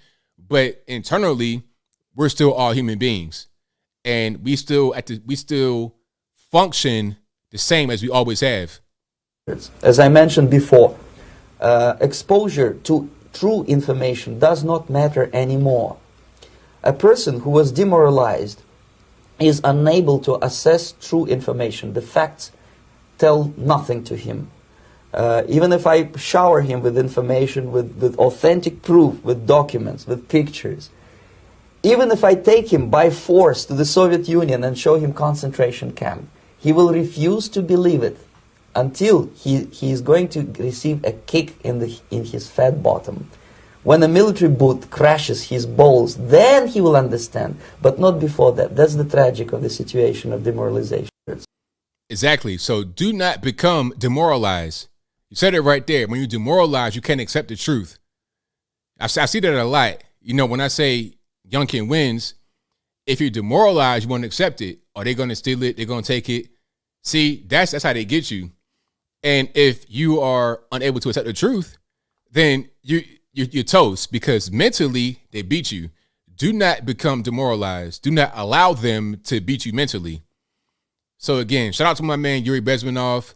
Please watch that. If you've not seen it, I say that all the time, and I don't say you wrong. When I say something, it's the truth.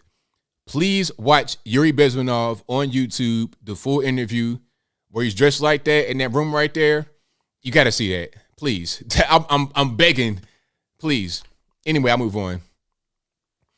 Yeah, you don't want your bowls. You don't want your bowls to get crashed by a boot. You want to be, aware of what's happening before anything weird pops off. All right. Shout out to Bo versus Windshield, who says Democrats calling themselves Democratic, Congressperson, etc. Democratic is a system. Democrat is a party. Need to call them out. Hold on. Is it brainwashing? Let me go back to where I was. There's quite a few here.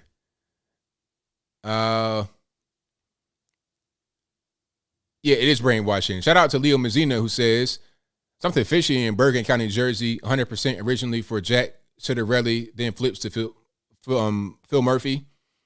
Matthew Phillips says Tim Pool didn't have a vax, but some of his coworkers do. It's well worth watching his testimony. After talking to Joe Rogan and talking to another doctor, he took some of the same stuff that Rogan did. Okay. Shout out to Fauna Faye, who says White House Secretary has been brought to you by Pfizer. Bob versus Windshield says ABL fan challenge. Who will make the biggest old man Biden diapers in balloon? If the shoe fits, let's go, Brandon. Okay. Shout out to Tim Wesley, who says, what's up, AB? I hope all is well with you and your family. You see that TikTok where a lady caught Don Lemon in Florida without wearing a mask with his white lover? I most certainly did see it. I did. If I could find that, hey, let's go down the rabbit hole, see if I can find it right quick. Matter of fact, hold on. It's going to be easy. So, you guys know about Don Lemon. He talking about, DeSantis. They want to call him Death Santis because of his policies. Here it is right here. Find it pretty quick. They want to keep attacking DeSantis because of his anti-mask stance, not having mask mandates in schools, things like that. Don Lemon attacked him for that, but then he went right to Florida, off in like South Beach somewhere, on a chair sunbathing with his white man. And you know what? I'm not against interracial dating, but people, when they say stuff like the white men are the worst people on earth, they're dangerous, they're hateful, all this and that and the third. Meanwhile, they married to a white man. It's like, come on, stop with the madness. Stop being racist off camera and being a race mixing person off camera. If you're going to have a white husband or something like that, don't be racist. I don't understand. How you going to be racist on air but not racist off the air? Be the same. Be consistent. That's all I ask. Okay, so here's the video. I want to thank you. He's like a big marketing guy. I want to thank you. Yeah, John Lamone, right? Yeah, okay. Yeah, it's Halloween today, right? It was funny because they were kind of like looking in her direction, and then they kind of froze, like, "Uh-oh, we got caught." Oh, John Lemon. That's okay. Well, I want to thank you. No, thank you so much. And you're in the great state of Florida. I hope you. So they're leaving now, of course. And you're in the great state of Florida. I hope you guys enjoy it. You can enjoy it. Thank you for exposing everything. Because we love you in Florida. No mask, none of that kind of stuff going on. Enjoying his life. And that's fine. But don't get on your program and attack Ron DeSantis. Why attack Ron DeSantis? Then go right to Florida with no mask on, living your best life. I mean, stop.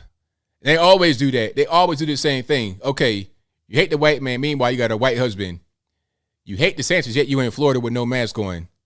You hate him because of the no mask policy, but you're in Florida with no mask on. Make that make sense. But I'll move on. I will move right along. Shout out to Ian Kennedy who says, did you get the book? I did. I got a book. It's over there. I'll show it, but I don't want to get up right now. About the virus, about the book, I did get that. Thank you. Angel says, hey, ABL, Murphy was declared winner in New Jersey. That's the last I heard. Well, I've seen that as well, but I also see that it's too close, so I'm not really sure what's going on. Annie B says, bad night for Knoxville City Council. Pray for us. Hopefully nothing really, really bad happened. I'm not really sure what's going on. Might be an election going on. Ian Kenny says, listen to and support Bryson Gray, Tyson James, Topher, the Marine rapper, Burden, Struggle, Jennings, Adam Calhoun, High Res, Overtime, Take the Culture Back. And also my man, Tom McDonnell, and who else? Loza Alexander. Shout out to them. Shout out to Ken Jeeper, who says, Connecticut governor gladly taking in foreign and Afghan refugees that I've got to pay for. Would think these Democrats would learn. They don't. Thank you to Brett Overman for your donation. Thank you to Leo Mazzino, who said, despite the New Jersey outcome, Jack got more votes than Kim did in 2017. Thank you to Sweet Tea, who says, for the channel, my friend, be safe too. Thank you. Shout out to Brett Overman, who says, hey, shout out to ABL for mentioning Racine, my hometown. Let's go, Brandon. Yeah, shout out Racine. I got family out there. They came from West Virginia and moved up there to that area. And Racine, Kenosha, all that. So shout out to y'all up there in Wisconsin. Thank you to Orlando, who says, hey, ABL, it's been a while. Mayor Eric Adams makes me cringe. Hey, likewise, it does. Same here. Kind of cringeworthy. Thank you to James, who says, did you know in Charlotte you can get a degree in anti-racism now? Look it up. It's a real degree. In Charlotte, where? What school can you get that at? Out of a Cracker Jack box? Out of a popcorn bubblegum machine? Thank you to Ian, who says, that's the video of Yuri being interviewed by G. Edward Griffin. Have you seen his full lecture under the name Thomas Schumann, 3 hours long? I've not seen that, but I got to check it out. Thank you to Les, who says, I'll be calling in next time. Thanks, ABL, for your lives. You have our family's love and support. Quick, funny thing. Illinois governor stated that mask mandates are now all of a sudden determined by flu season as well. How convenient. Exactly. Ain't nothing but a rebranded flu shot. You already know what time it is. Okay, you saw that coming, didn't you? And thank you to 666 King Drummer, who says, for the record, I wasn't being demoralized. I voted yesterday just the same as, and I'm not giving up. I was just pointing out the facts. New Jersey is so crooked. It was better run by the mafia than by Democrats. Yeah, I don't doubt you on that one. You know, the government, they get worse than the mafia because they don't really care about making money or not. They just do stuff. Thank you for tea. Oh, we lit right on time. Yep. I do have family in Racine. Well, I have family that may live in Racine right now. If you see people that look like me, literally tall and got my face, they could be my cousin. For real. Seriously. Not playing. And shout out to Annie B, who says Knoxville City Council went to anti-police candidates and Democrat donors. Oh man, no good at all. Is Glenn Jacobs still the mayor of Knox County? You know, cities are like that though. Chattanooga's the same way. Cities are kind of weird like that, but the county is different. And the county city balance in Tennessee kind of makes it not be as ridiculous. I've kind of noticed that from my perspective. You know, I don't think Knox County will be the same as Knoxville city limits. But let's get to the callers. The number to call is 434-658-1220. Again, 434-658-1220. Let's go ahead and get rocking and rolling. I mean, I've heard everything that I've heard. I look like I have the appearance of anybody dark skinned and bald headed, clean shaved. From everybody, you can name one under the sun. Any celebrity or person that is slightly famous, that's how I look like to people that are just kind of out on the street, regular normies. All right, let's go. All right, calling on. I'm speaking to 352. 352, hello. Hold on one second. Let me get it's probably my fault. Let's go. Hello. All right, can you hear me, caller? ABL, is it you? This is me. Hey, how you doing, sir? It's Wayne from Spring Hill, Florida. No mandates here, sir. Sounds good to me, man. What's going on? Oh, nothing. It's just crazy out there with all these Democrats. Yeah, I know it. Hey, just want to give you a shout, man. I love the show. You got my wife to turn red. Fantastic, Been a man. registered Democrat for years, and she just recently switched. Loving it. Fantastic. All right, just want to give you a shout, man. Love the show. Appreciate it. Thank you for the call, man. Appreciate you. All right. Shout out to the caller. Great call. You know, I like being able to change hearts and change minds. That's part of the whole thing, ain't it? That's part of the whole thing. 910, who am I speaking to? Hello, 910. Hello. All right, who am I speaking to? Gilbert Barrera from Corpus Christi, Texas. All righty, what's going on? I was just going to ask a question based off what you think about the Virginia race, because in Virginia, it was a bit of a surprise to me that 3 Republicans won in a majority safe blue state. And my question to you is, do you think the Democrats will start seeing Virginia as a battleground state, just like how they see Texas like a battleground state, or will they just continue to reject that idea because it's in one of their home states that they always win in? That's a good question. I think they're going to start to see it as a battleground state because, well, either that or they're going to try to not, they won't go as far as what they had been going because they went too far with all this critical race theory stuff and LGBTQ elemental piece stuff in schools. They're doing too much. And then with the whole thing about abortion with Ralph Northam, talking about almost at birth abortion, 9-month, when the baby is born, abortion, stuff like that. So they went too far. They're doing too much stuff. They're letting Northern Virginia get out of control, become a madhouse, animal farm. So they got to scale back. If they don't scale back, they're going to have problems because most of Virginia is not like Northern Virginia, as you can see by the election results.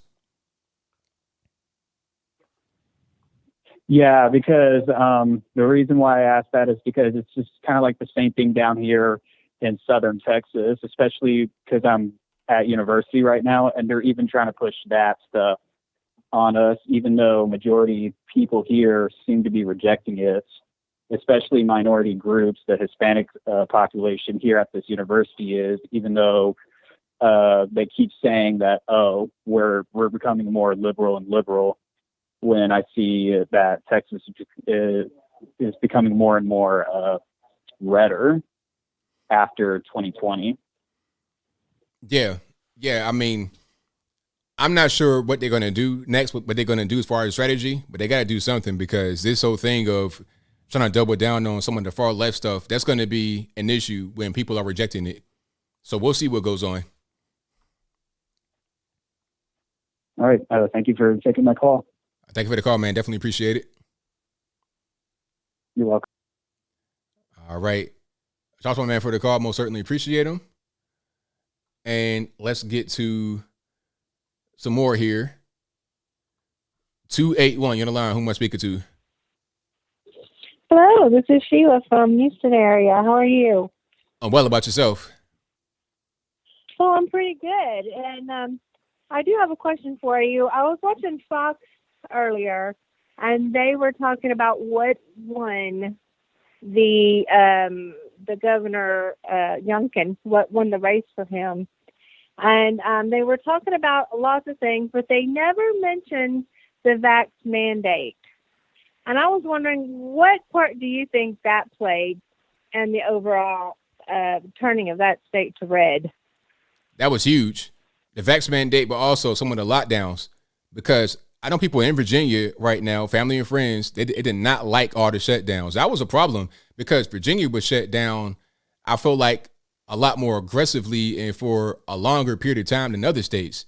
And it kind of didn't make sense. It's like, okay, North Carolina, they were not as bad. It just didn't make any sense the way that they did things, and people didn't like it. So when you combine that with the vax mandate, it just came off a bad lockdown with the virus and all these mandates for the masks. Then you want to put on the vax mandate and understand that Virginia has a high black population, especially in some of the urban areas like Northern Virginia, definitely Southern Virginia, like Chesapeake, Norfolk, that area, Seven City area, and people didn't like it. They weren't feeling it too much. So it's like, wait a minute. I don't want this to be what I have to deal with again for 4 more years. So no, I'll pass. But they may not know that, not necessarily living in Virginia. I think some of the guys may live in Northern Virginia, but that's not Virginia. That's DC, basically. Yeah, I wish they had really mentioned it more and put more emphasis on that, because I think, well, I know for myself, but I think for a lot of people, this is the first time that a lot of us can really say that inaction by an American president has truly threatened, anything that we have going on a day-to-day basis. Like, I would say that's true for me, because I work for an insurance company. I'm a nurse. Texas, Governor Abbott wrote GA 40, which prevents any entity, okay, that's his wording, any entity, including private employers, from mandating a vaccine as a condition of employment. Well, the insurance company that I work for has decided that they're not going to abide by that. They're going to go ahead and institute their mandate, Biden's mandate. And so for the first time in 27 years of a nursing career, I am looking at potentially not having another job if I can't find alternate employment of a nurse with lots of experience who doesn't have a vaccination. So, thanks to Biden, for the first time in my adult life, I have financial insecurity. And that's directly related to one man and one decision, and that's the first time that's ever happened in my life. Yeah, and you know what? I think people they understand that. People are going through that, and I think that most certainly affected the decision. But to ask a question right quick, have you thought about getting like a religious exemption or something like that, or medical exemption, some kind of exemption to keep on working? And yeah, they are denying pretty much all religious exemptions, because many of my coworkers have filed religious exemptions, and I don't personally know anybody who's had one approved. I have heard of other people that know of somebody who's been approved, but that approval is temporary, and you will be slated for termination as soon as they can find a vaccinated person to fill your spot. Oh, wow. So it's understood that even if you have, even if your religious exemption is temporarily approved, you will be replaced as soon as they find somebody to fill your spot. It's not like okay, you're good to go, you're approved. No, So, and the scary thing about it is that this insurance company, they have oodles of resources. They probably have a whole fleet of lawyers, and how they can think that this is okay and it doesn't violate it. Obamacare had that individual mandate, which was eventually, in time, determined to be unconstitutional.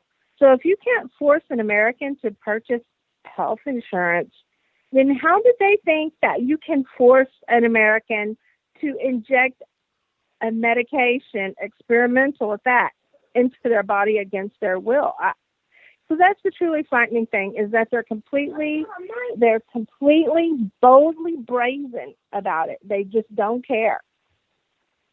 Wow, that's really unfortunate. So, yeah, hopefully this whole thing just ends pretty soon. But in the meantime, if people are seeing this and they say, hey, this is not what I want, that's most certainly going to affect the election. So hopefully things work out for you in the future here. Well, I hope so. And I didn't go to nursing school for no reason. I went for the very reason that it would give me financial stability. That's right. And, most of the jobs that I've been trying to apply for, they're requiring the shot too. So, nursing shortage, lots of nurses sitting around, lots of experience to be had, and they're not hiring us. Right. So somewhere down the line, this is all going to get so much worse. And for every single county in this country that did not have a red wave, I don't understand it. I hear you. Right on. Well, thank you for your call. Definitely appreciate it. Thank you. Have a great night. Same to you. Yeah, it's crazy. I mean, all these mandates, that's most certainly going to affect the election. For sure. It has to affect it. All right, let's go. 863, you're on the line. Who am I speaking to? Hey, is it ABL? Yes, it is. Awesome. Hey, man, this is Alex from Lakeland, Florida. All righty, man. I was calling just to see if you by chance heard the newest kerfuffle that came out of Joe Biden's mouth. I'm not sure which one you're talking about. As one computer said, if you're on the train and they say Portal Bridge, you know you better make other plans.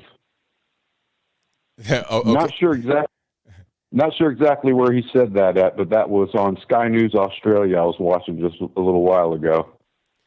I think I saw that. I have no idea what he was talking about. Do you know? I have the slightest idea. I must have watched it maybe 20 times and trying to figure out what in the world this guy's trying to say.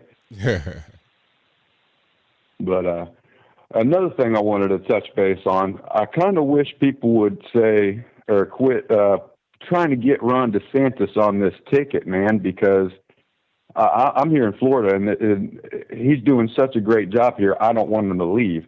And then on top of that, we almost got Andrew Gillum instead of Ron DeSantis that got caught with a male prostitute smoking crack in a hotel room while he's married with kids. Yeah, that was a definite bullet dodge right there, because that could have been disaster for you guys in Florida. Oh, man, we dodged a huge bullet there. Huge bullet. But, yeah, that's all I wanted to say, man. I love your show. I've been watching for about maybe a year now or so. I really don't know how long I've been watching. I've been watching for a long time. First time calling, man. Great show. Love what you're doing, man. Keep it on up. Thank you for the call, man. Definitely appreciate you. Yes, sir. Thank you. Yeah, I see where you're coming from. No, you want to keep DeSantis to yourself, but DeSantis is so good, man. You got to have him in the higher office, or at least, if not DeSantis, have him be out there campaigning, do something, because you need all hands on deck. But I tell you what, though, whoever the Republicans put out there will be better than the potato they're going to throw out there for the Democratic Party. How is Joe Biden going to run? Joe Biden does not know where he is right now today. This is 2021. You still got 3 more years to go before you can even, get elected again, let alone run. This man is pretty much, and then understand this, he's not going to be able to be in his house during the campaign because he's out here moving and grooving, going to different countries, going to Italy, and some things happen allegedly. So if you're doing all that right now, you can't be in your house campaigning. You got to be out and about. And that's more opportunity for him to just stumble and bumble and not be able to carry on. He may not make it to 2024. So who are they going to put out there? Kamala Harris, who was like polling at 0 during the primary just in 2020. If she was polling at 0 in 2020, how would she do any better in 2024? So my point is they could put out a straight potato. It'd be better than whoever they put out on the Democratic side. All right, you're online with speaker 2717. Hello, can you hear me? 717. All right, it going once, going twice. Okay, hopefully I got everything going. My sound and everything's good. Okay, let's go to the next one. 802, you're on the line. Who am I speaking to? 802, hello. Okay, is it me? I think it's me. Oh boy, Skype messing up.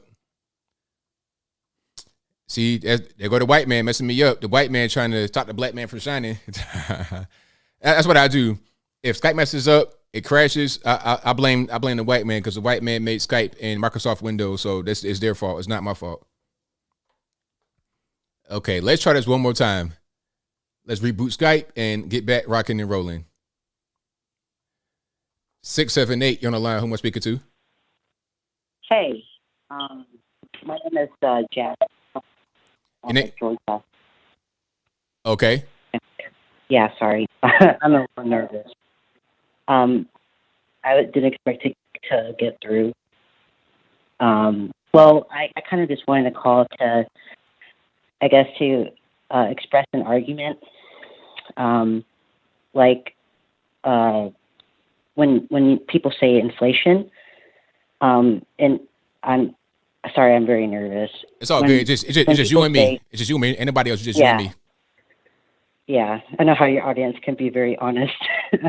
But anyway, when people say inflation, I was watching Russell Brand, the actor, like the British actor, and I watch Ben Shapiro, and Ben Shapiro is a business owner, and he's very, very, very knowledgeable about inflation. But to me, in my head, it's like the only reason inflation really matters is when people like buy up a lot of stuff in the store when they have too much money, right? Because I don't know. I'm just trying to figure this out. But yeah, it's like when they get paid like $25 an hour. Like, I think that's okay, but to have a rule like in the stores not to like buy up everything, would inflation still be important if that rule was implemented? Because like in my head, I'm just like, this is all like a human problem. Like, it's all like a game, and people made this system, and we can alter it. Is that like a sensible way to think about that? So you're saying that inflation is caused by overconsumption? Yeah, or have people having too much money and they get greedy. Is that like, in my head, it's like, is that where inflation really gets to be a problem? Well, that's two different things. Yeah. The problem with inflation is you've named two different things, and you're partly right, but at the same time, there's a bigger thing that links it together. Now, the problem right now with inflation is that there is too much money, but it's printed by the government, which makes money less valuable. When you have too much of a thing, it creates less value. Just like to say, if the market were flooded with diamonds, if diamonds were as plentiful as rocks and gravel on the ground, they would have no value. It's the same thing with money. That's why you got inflation going on, because people are just flooded with so much money, so much fake money, printing. Then there's going to be a higher demand for things because everybody has all this money that they should not have because the government gave it to them in the form of stimulus, in the form of earned income tax credit, in the form of extra federal unemployment insurance, in the form of extra food stamp balances, in the form of extra, so much from the federal government. that's creating inflation. And then since there's so much free money floating around, you have a shortage of labor. And if you don't have enough labor, you're not able to produce things or get things from point A to point B, which affects the supply chain. So if you do have labor, they can't really produce things because they don't have the supplies to be able to do it. So you have a limited supply with a bunch of artificial money that creates inflation. And the problem, aside from just consumption, is people's money that they have in savings. So if you have a savings account and you already have a very low, almost zero interest rate, your money in the bank is becoming more and more useless. You might lose 15% on your money just sitting in the bank in the interest-bearing account because of inflation. So if you're trying to save for your retirement, inflation does not really go down. So let's say you've been saving since like the 90s. What you could buy in the 90s is not the same as what you could buy with the same money right now because of inflation. So the money that you saved, if it was only in the interest-bearing account or checking account, which is the worst, you don't lost 40% of your value, 50% of your value because of inflation. You see what I'm saying? Yeah, that makes sense. It's kind of like a trickle-down effect or a chain reaction. Because, like, you know, a little bit about myself, I'm on disability. And, you know, when I hear you talk about, you know, I remember that one time someone got $20,000 in food stamps. And I'm just like, oh man, I have food stamps. Like, I have Section 8 and all that. And without that government assistance, I wouldn't survive. So I kind of want to be, you know, like you, being that self-employed, you know, control. But hold on. Does someone need 20 grand in food stamps? Does anybody need that? No, I know that's right. I agree. No one needs that much. You know, that's what I'm saying. Like I'm not against programs for those who need it. Like you get people that are elderly, they're disabled. I'm not against that, not at all. But the problem is too much of this going on to regular, able-bodied adults that could go out there and work who now do not care to work because they're getting paid to not work by the federal government. People that's my age, people that's younger than me, kids out of college, young and spry, sitting at home, eating Cheetos, doing nothing. You know, it's like, okay, you're 25 years old, sir. You don't have any medical problems. You're physically fit. You're 6 foot tall, 200 pounds, rock solid. What are you doing at the crib? Just playing video games and eating Cheetos with no work, no nothing. That's the problem that I see. Not those that are really disabled, not those that are really vulnerable and need assistance. Those people need that. The benefit should be saved for them, not for just regular people that don't need it. Yeah, thank you for saying that, because, you know, no one really, I didn't hear anyone bring that up. And I was curious about your thoughts, because I don't want to, because I'm down with what you say and all the information you share with us and your opinions. And I just kind of want to be on that same page. I kind of felt bad, you know, because I do need all this. So yeah, thank you. That was all my, my concerns and stuff. But I love your show. I think I've been watching for 2 years. Like, yeah. You're just doing a great job. Thank you. Thank you for the call. I appreciate you. All righty. Have a good night. Bye-bye. Yeah, that was a good call. I'm not against people that actually need, you know, people that need the benefits. Like if you actually disabled or if you're like 80 years old and there's nobody to help you and you just need some food to eat. Okay. You're 30 years old, no kids, no job, just chilling. It's like, well, what are you doing? What are we doing here?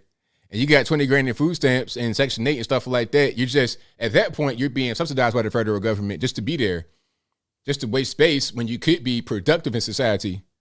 And that's not the wave. That's not cool at all. Period. It was on their account. I'm not really sure how much, 20 grand. I'm not sure how long that had been accumulated, but it was on their card. They had that was their balance. $20,000. On food stamps. I'll put it on the screen in a minute, but I'm gonna get to the next call. Let's go to. All right, man. What's going on? Anthony. Yes, sir. Hey, it's Tyler in Ohio. All right, man. What's going on? Hey, congratulations, proud Virginia. I know this is a big night for you. All right, on, man. Thank you, man. I'm proud of Virginia for doing that. I thought that I'd never see it at least not anytime soon. But I'm glad that I'm glad that it's here. People waking up and starting to see the reality of what's going on. Yeah, they are. It was looking like maybe the boot tip was going to have to jump off and go into West Virginia or something like that to get some normalcy, but they might pull it out. Yeah. How about CNN, Bo? How about they were still in there talking about dog whistles and white nationalism? They still don't get it. That's all they got. They don't have nothing else because their audience has been trained to respond to that. That's all they have. They can't. What they don't do is talk about Winsome Sears, the black woman. They totally ignore her. They talk about Glenn Youngkin and Donald Trump. Okay, what about the whole situation? What about Lieutenant Governor? Does she not exist? Is she chopped liver? You don't want to mention her because it destroys their argument, and that's all they have. So they can't destroy their own argument.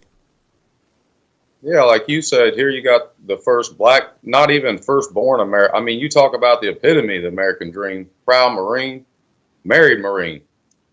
And nothing said about that.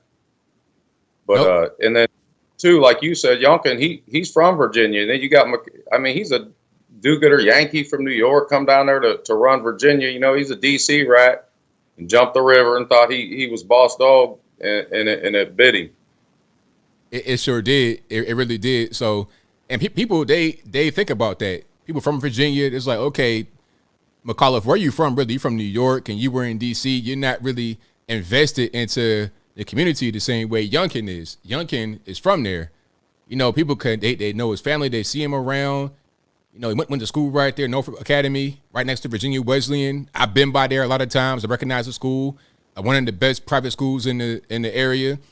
So people, they know that, they recognize that, and that's part of the reason why he won. And then, of course, their crazy policies that nobody really liked, that came to back to bite him as well. Yeah, I mean, at some point, I mean, just all that woke stuff, it'll get you. And, I mean, look at Manchin in West Virginia. At some point, he's going to have to throw off that old Democrat, you know, vote for the poor for the Democrat, rich for the Republican. I mean, all that's over with. That went out the door with racism.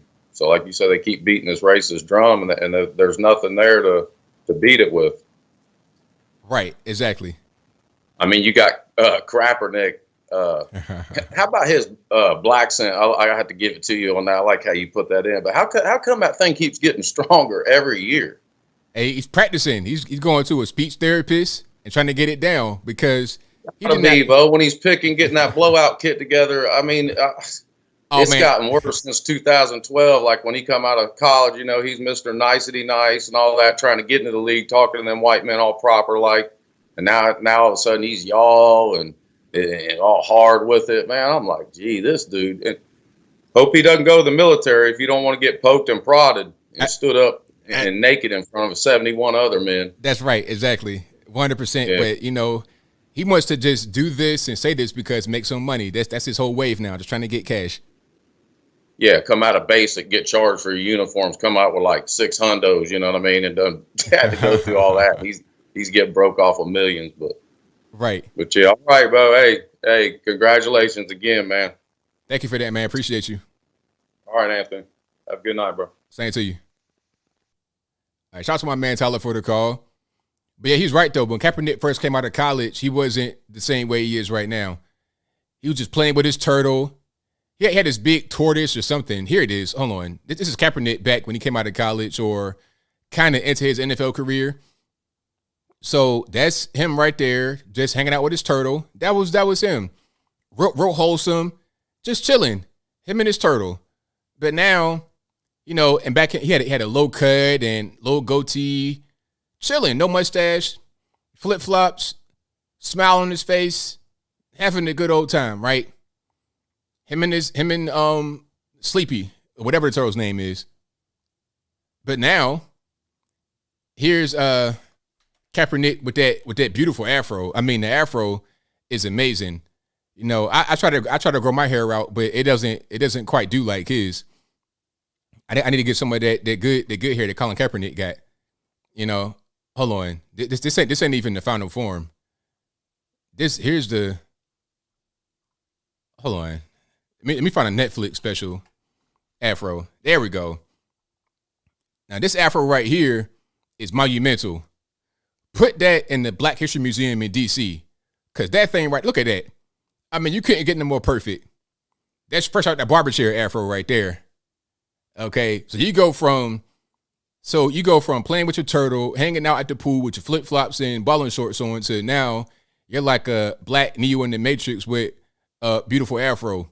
Okay. It's like, what are we doing? He reinvented himself. He went from just being the NFL football player, hanging out with a turtle, to now it's JW. I'm the new Malcolm X. That's kind of what's going on. But anyway, say the turtle's name was Brandon. That's hilarious. Shout out to Brandon the Turtle. 484 on the line. Who am I speaking to? This is Mike. All righty, Mike. What's going on?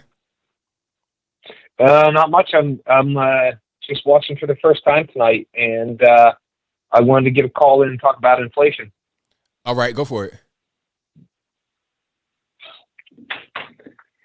So there was a caller earlier talking about the inflation, and one of the things that I find interesting is that a lot of the retail companies and entry level positions are raising the salaries for entry level positions, but they're not doing it for the other positions. And I was at the hardware store today, and prices have almost doubled on everything. And those that are already, I should say, not making a decent wage, but were making a decent wage, are not anymore. And, what are the impacts of that? Exactly. That's the whole thing about raising the minimum wage and stuff like that. That was the same question that was back then. It's like, okay, if you raise the minimum wage by double, how about those that were making close to that? Are they going to get a raise as well? No, they're not. You're just making everyone kind of like close to the bottom. You're raising prices, you're raising everything else to reach the bottom. So it's not going to have a positive effect. People just don't understand that when they don't really understand economics. Yeah, and that's the problem. I mean, you raise the minimum wage, and you end up creating a larger gap, because then it kind of offsets the balance, and it just ends up being more problematic. Right, exactly. 100% correct. And then people don't really get it until they see that things are more expensive. So they made a lateral move at best. They may make more money at a new job, but then when they go to the grocery store and things cost more, to line right up with you can't escape. You can't escape kind of where you are financially if you don't have skills to be able to get to a higher place by artificial wage increases from the government. It just doesn't work like that. But they'll see it when they go to the store and they're spending more money, and it's kind of the same as what they were doing before. It's lateral move at best. Yeah, and I mean, I wouldn't even say I don't even know if necessarily it's about the skills. I think it's just about the fact of the matter that hey, somebody can go out and they can go to a gas station and start getting $15 an hour, and so you're flooding the economy with more money and more money and more money, and you're just printing paper. And so your people that were making the 25 or the 30 an hour, they're not changing. And the people that were making, 10, 12 an hour are now making 15 an hour. They can't afford to keep up because everything's got to go up. Exactly. And then that affects not only people that make the 25, 30 or whatever, that affects those that got the raise to the minimum to the 15. That affects them as well. So they made $7 an hour and they were to have a certain kind of way of living on a $7 an hour. Now they make 15, but the prices have gone up for everything. So their quality of living is not really improved that much. But the people who made more money, they've seen the decrease in their quality of life. So it kind of balances out, but ultimately it kind of brings everybody closer to the bottom. You having, like you said, it's a larger gap. Exactly. And I heard your story. My brother told me about your show tonight, and I tuned in for the first time, and I was like, yeah, this is good. And I heard your story about, with the cart, and, making sure you take your cart back inside if you can, or putting it in the kind of cart corral. Yeah. I couldn't agree more. My first job was a paper route, and I'll tell you what, getting 5 cents of paper delivered, Wow. times have changed. It's a big difference. I mean, there's, you got people like big media out there making too much money, and it's just, it's kind of, it becomes demoralizing when you see the minimum wage, and it's not even minimum wage increasing, but you just see the competitiveness with the wages for these entry-level jobs. And then you have the folks that were making a decent salary. Now they're not. And, I don't know what that fix is. Yeah, I mean, I think you need to have less government. That's really the answer, because the government is really the force behind all this monopoly money, all this fake printed money. That's really the problem. That's causing everything to go the way it's going. So if the government is not there the way that it is right now, then we don't have this issue. Couldn't agree more. I mean, that's solid. Well, hey, I appreciate you taking my call, and first time viewer tonight, but I think you got a lifetime viewer now. Well, thank you for that, man. I really appreciate you. You have a great night. Same to you. All right, good call. Shout out to the caller. But yeah, man, all this money floating around is causing the problem. And that's what I'm saying. That's why I said about the minimum wage before. People say, hey, man, we need to fight for 15, a higher minimum wage. You artificially are raising your wage up. The wages rising is artificial because they have to rise because of all the fake money out there. It's artificial. The government is causing the wages to rise, although there is no direct demand to raise the wages. You understand what I'm saying? So the government could just say, okay, everyone raise your wages from $7 an hour to 15 minimum. Do it by demand without any other action. Rather than doing that, they just flooded the market with all this fake money, fake printed money, inflationary money, and say, okay, this is going to be out there. So if you want to be able to hire employees, you must hire them at a rate that is competing with us. How do you compete with the federales? You can't really. All you really can do is offer more money. That's artificial. What's going to happen is these employers can't really afford to pay that, but they can't afford to not pay it because they want to stay in business. And they know you got some more money. They know you got a stimulus check. They know you get the earned income tax credit for your kids. And now you got 20 grand in food stamps. And I'll put it on the screen right quick. They know you have these things, so they're going to raise what they charge for their goods, services, or whatever. So you think you got to raise at your job, but ultimately, when you're going out in the world and you're buying things, you're doing things, you're paying the same kind of money at the end of the day. Although you're making more money, you're spending more. So it's lateral. Okay, here's the food stamp balance right there, right on the screen before you. $20,000. $20,000, like for one card, 20 grand on a food stamp card. How can that justify it at all? That's part of this whole money train that's going on, all this free money floating around. That's why wages are going up, and that's why the cost of things are going up. You got it. I'm going to charge you quadruple the price because you got it. You can afford it, right? All right, cool. All right, let's go to the next call here. The number to call, 434-658-1220. 770, you're on the line. Who am I speaking to? Chris calling from Maryland. All righty, man. What's going on?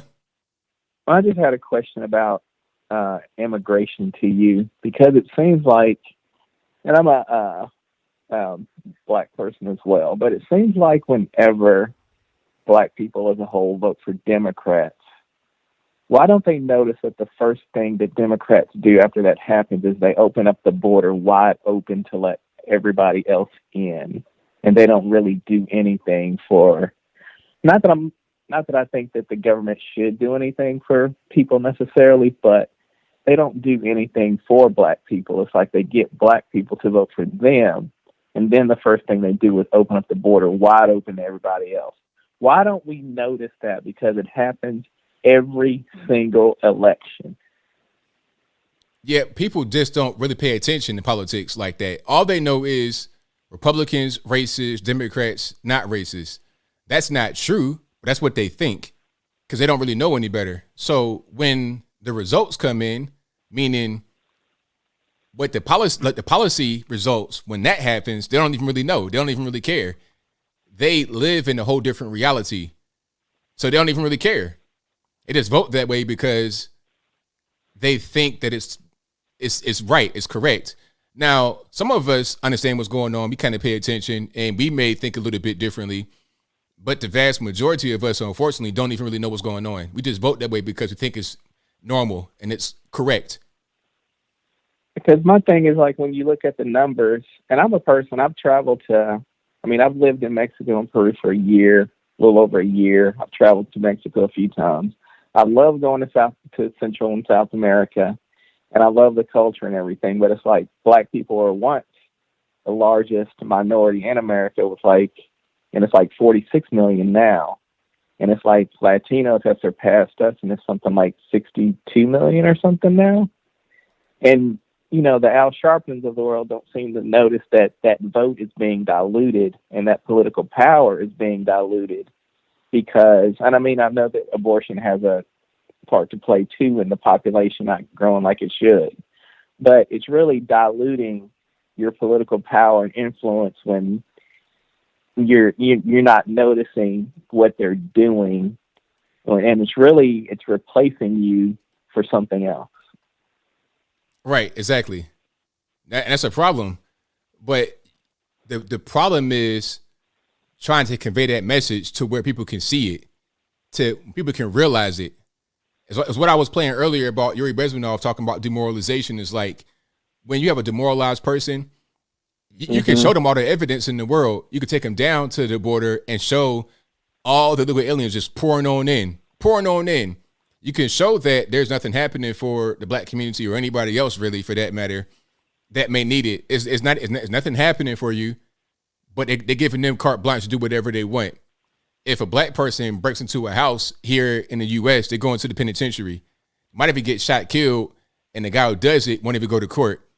But they can come into the country illegally, breaking into our country, and it's fine. They're given the red carpet treatment.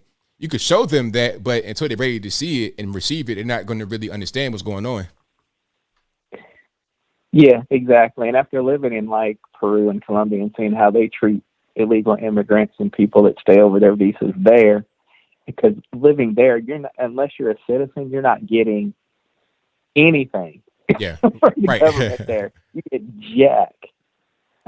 So it's just something that I noticed that nobody seems to talk about, I guess, especially with the black voting bloc, I guess. That's a good point. Very good point. That's all I wanted. I enjoyed the show. I thank you for the call, man. Appreciate it. That's a very good point, man. Go down to the border. They're coming in, just streaming on in like it's nothing. All right. Let you break it to a Piggly Wiggly. You're going straight to the who's goo instantly, ASAP. Do not pass go. No $200. You're going straight to the joint right away. 878, you're on the line. I'm speaking to. Hello?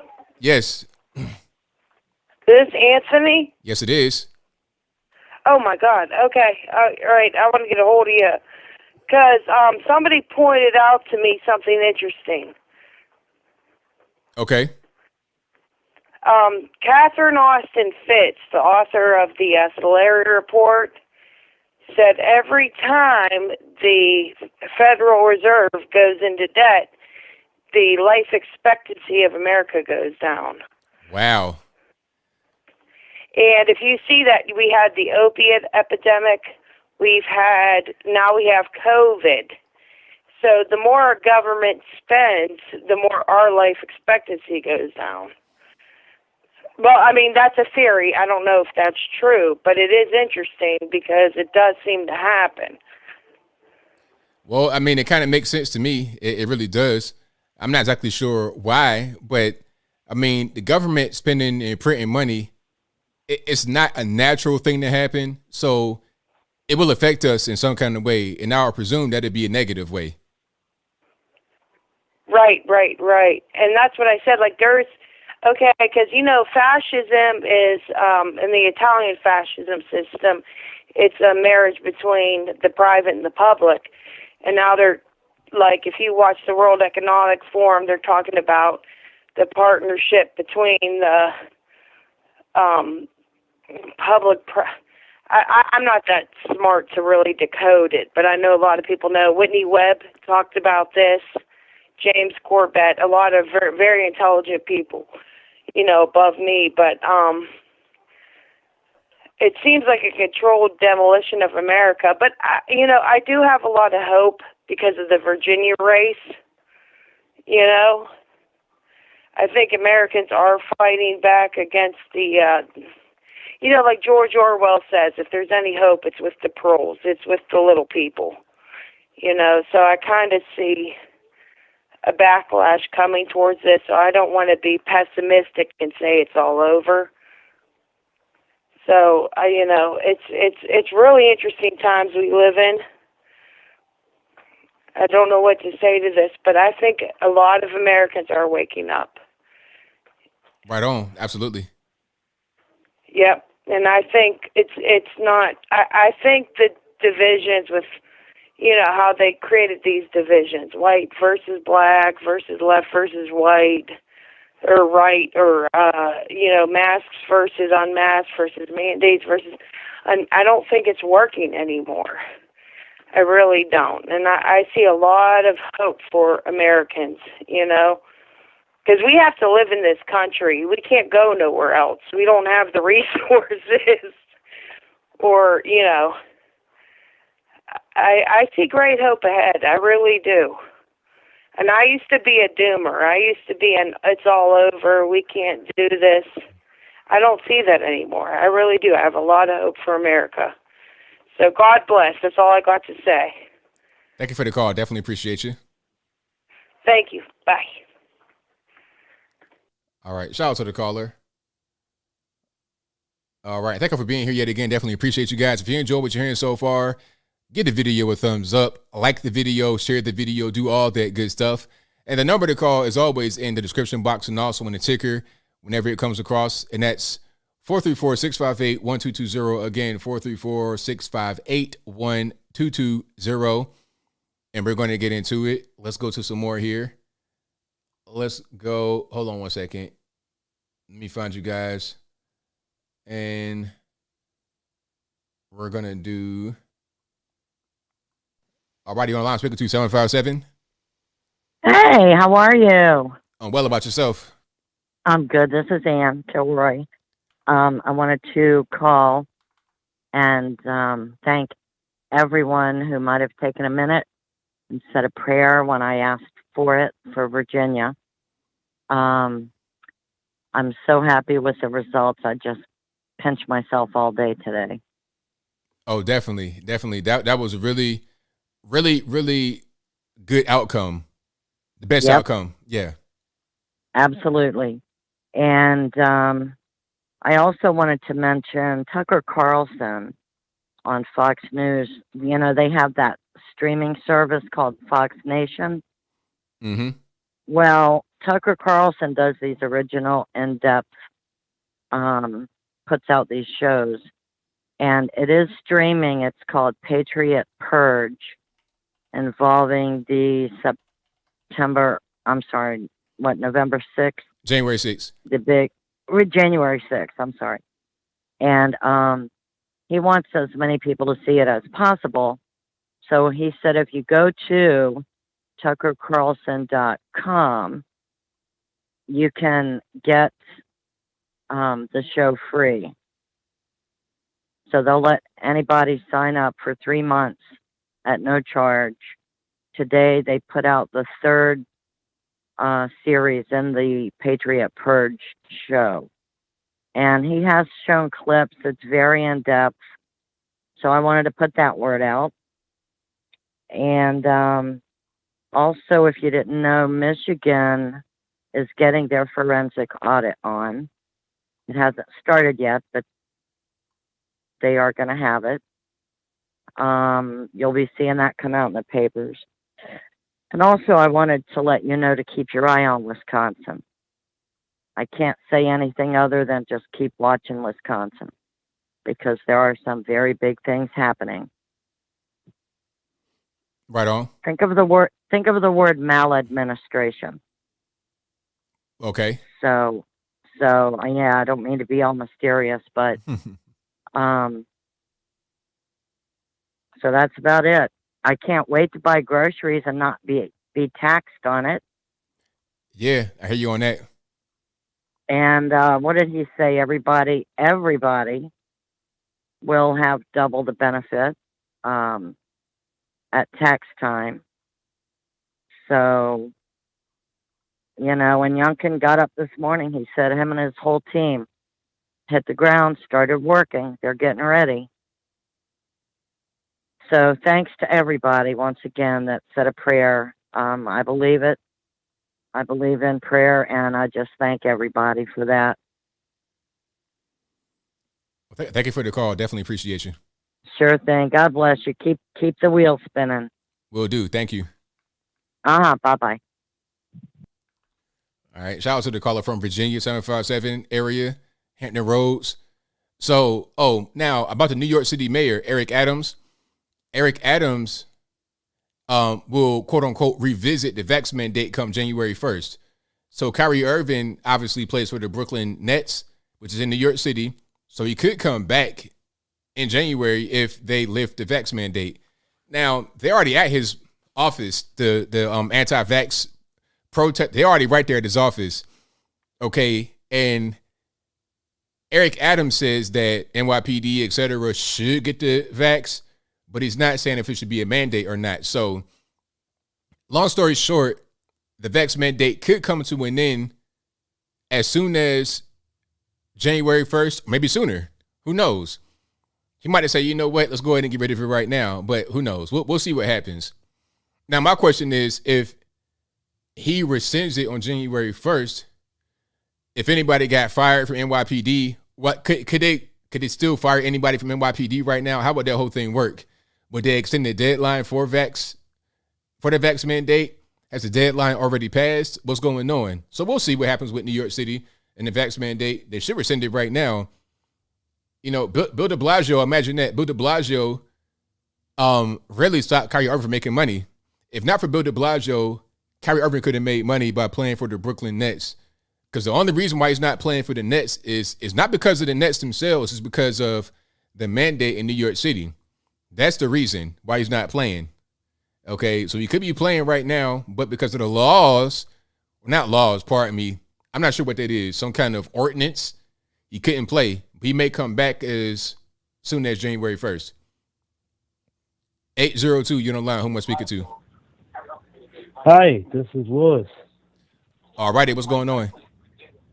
Hey, ABL, I'd just like to say, you know, big, long-time listener and first-time caller. Let me turn down this. But I'd like to speak about the power creep going on with this vaccine mandate, as you were speaking about before. You know, before it was like, you know, they were trying to volunteer people to get the vaccine, you know, you had all these like weird things going on, like lotteries. Like if something's so good for you, why would you need to be enticed to get it? First of all. Right. You know, and then the other thing is, you know, just everything going on with the president sitting there saying, well, if you're not going to get it, we'll make you get it. And now it's turning into, well, you're going to get it or else you're not going to work. And I'm personally going through that myself. I don't have the vaccine. I don't want to get the vaccine for personal reasons. And now I am in the point where I almost fear that I'm going to lose my job in the future due to it. Yeah, I mean, hopefully that doesn't happen. Are you able to get an exemption, religious or medical? Yeah, I'm gonna work on the exemption, but as the other caller said earlier, I have a feeling that it's just a false flag, and it's just a way of flagging people that don't want to get the shot, so this way they could weed them out. And that's once again, you know, like I said, the power creep. slowly but surely, creeping in like a small child. You tell them, no, don't look in the bag. As soon as you turn your back, They're in the bag. Yeah. kid's going to look in the bag. Yeah. And that's what we're doing here. We're like slowly moving along with this power creep that's going on. And sooner or later, it's going to be like, well, the other thing about it that really bothers me is what really is the definition of fully vaccinated to these people? Because one day it's one thing and then the next day it's another. Exactly. That was my question, because they're talking about, okay, if you're fully vaxxed, that means you have, I guess, 2 shots, that the first ones that came out, or the 1 shot Johnson & Johnson. But now they say, okay, here's a 3rd booster. Here's a 4th booster. Are there going to be any more boosters? Like, what's going to come next? It's going to be this never-ending hamster wheel that you can't get off once you get on. So it's like, what's the point in getting on it if I can't get off of it? Exactly. And then whatever happened to my body, my choice. And we don't have any real long-term studies of this vaccine. And it's just exactly what happened years ago with vaping. They said, oh, vaping's so much better than cigarettes, this, that, and the third. And then next thing you know, they're coming out with studies, long-term studies saying, oh, it's making popcorn lung in some people. Right. Yep. And I don't think it's fair. And I think it's totally unconstitutional to make people get this, because it's disturbing their way of making a living. Exactly. That's all I want to get out. Thanks for having me. Well, thank you for the call. Definitely appreciate you. All right. All right, let's get to the next call here. The number to call, 434-658-1220. All right, Victor, what's going on? Hey, thanks for taking my call. No problem. I have to bring back the hat for today. Oh, yeah, they got the MAGA bucket hat. Okay. Yeah. And also my other hats, red, white, and blue. Oh, okay. There you go. Perfect. Patriotic colors. Yeah. Before I talk about the election, I want to talk about Australia. You know that video he did about New York? The garbage people don't want to pick up trash because of the vaccine. Yeah. Yeah, well, probably Australia needs to do that, because now they are confiscating people homes and freezing bank accounts. Wait, hold on. They're taking your whole house from you? Yes, and freezing your bank account. Wow. If you don't pay the COVID fine. That's crazy. Yeah. That's crazy. Yeah. I mean, that's the true sign of dictatorship, when the government has that much power to take away your home and prevent you from making money just because you don't want to pay a stupid fine. It's like the IRS, but worse, because the IRS does that too. But I mean, so we're talking about a tax we have, an unjust tax. I mean, wasn't this whole, Boston Tea Party, all that happened because of that? I guess they've not done that yet in Australia. Yeah. Yeah, it's getting real uglier down there. I see. Yeah. So anyway, last night when I was getting ready to go to bed, that's when I got the news that Youngkin won. That wasn't really so much of a surprise when I turned on the TV and I saw the lieutenant governor and the attorney general won. That was more surprising than Youngkin. Yeah. Yeah, that shows that, wow, people are just really tired of what the Democrats are doing in the states. And also, it goes to show how if you don't win the middle, then you're going to lose. Even though we're just hearing the far left, even hearing about the far right, most people in this country are really in the middle. Yeah. And people think that, oh, well, we're going to, if they can like these progressive ideals and they're going to vote for it and they're going to win. No, that just that saying, if you go woke, you go broke. Well, if you go woke, then you could just lose everything. Right. Exactly. Yeah, yeah.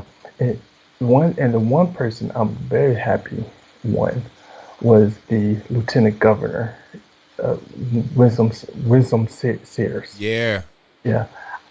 For one, I didn't even know at the time she was running until I saw an ad from her opponent trying to smear her, saying that, oh, she want to take away your woman rights. For one, I was like, she? Huh? Okay, let me look her up. And I saw that she's a black woman. I'm like, wait, so you telling me a black woman want to take away women's rights because she wants to defund Planned Parenthood, a company that kills most of the black babies, which no one want to talk about. She want to take away your rights. Okay, yeah, let that make sense. Yeah. Also, for I, for me, it kind of feels like how the Republicans won Virginia. Almost feel like how Virginia broke away and seceded from the Union. And it wasn't because of slavery. It's because of what the government was doing. For people who don't know that the reason why Virginia seceded from the Union is because of Abraham Lincoln.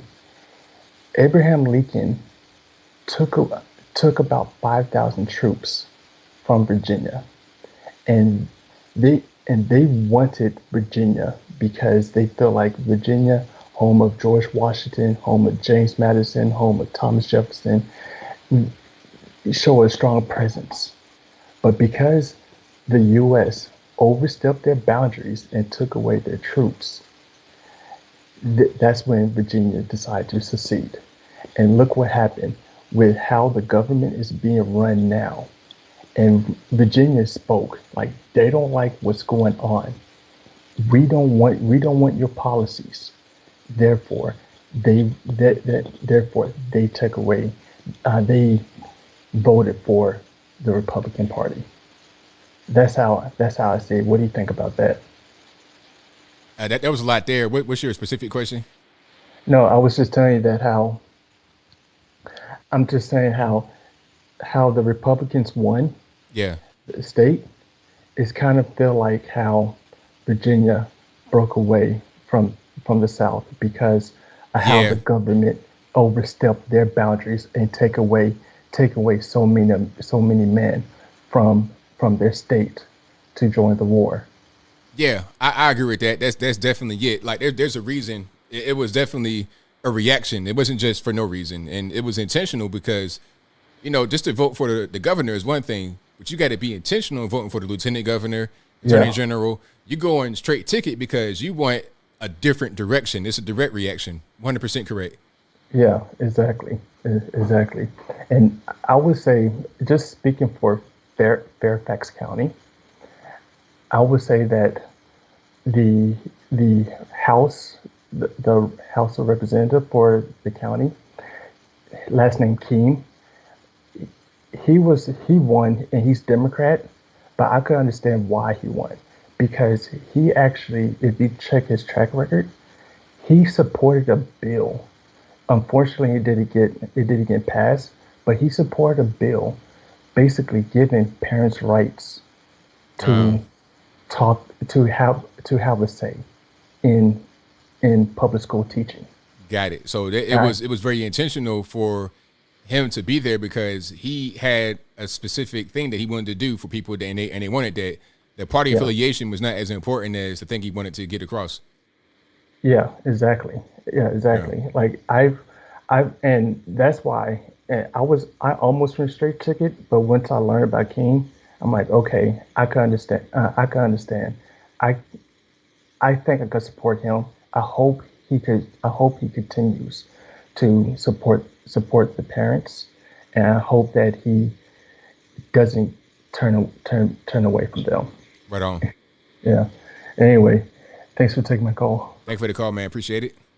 All right. Bye. All right, great call from my man Victor. Let's get to a few more here. The number to call, 434-658-1220. Again, 434-658-1220. Let's go ahead and get rocking and rolling. Yeah, so I think they called Jersey for Phil Murphy. I'm not really sure. I don't know about the whole, there could be some skullduggery going on, but I don't think that's what happened. I think that New Jersey is a blue state, but the election was razor thin. But I'm not sure if that's true as far as it being called. I have to look into it a little bit more. Let's get to a few more. 585 here online. Who am I speaking to? Hey, this is Denise Henson. How are you? Denise Henson, how are you? I'm turning you down. All righty, I'm well. How about yourself? Denise Henson. Good. I appreciate you and everything that you do. I just want to say a great big thank you. And also, I do want to ask a question. I don't know if you've covered it. I didn't get a notification tonight or anything. And you are on my notified list. So what do you think about all of them saying, all of the mainstream media, all they can talk about is Trump. They're calling this Delta Trump 2.0. This is the Delta variant of Trump derangement syndrome and all of this other stuff they're calling it. Plus they're saying that it was white supremacy that voted in Winston Sears. And I'm like, okay, how are they saying that's white supremacy when we're voting in people of color? It doesn't make any sense, but they just say anything and they think that it'll catch. And with some people, some of these things do catch. Although it doesn't make sense, it's not rooted in logic. When you say it over and over again, it becomes true. I could tell somebody that the moon is made of cheese over and over again, and some are going to believe it. No doubt, no doubt. I thought it was pretty cool how Elon Musk called out the United Nations about the child abuse. I did think that was cool. Oh, so did he actually do that? I think I saw some of that. Like, was that real? He said that about child abuse?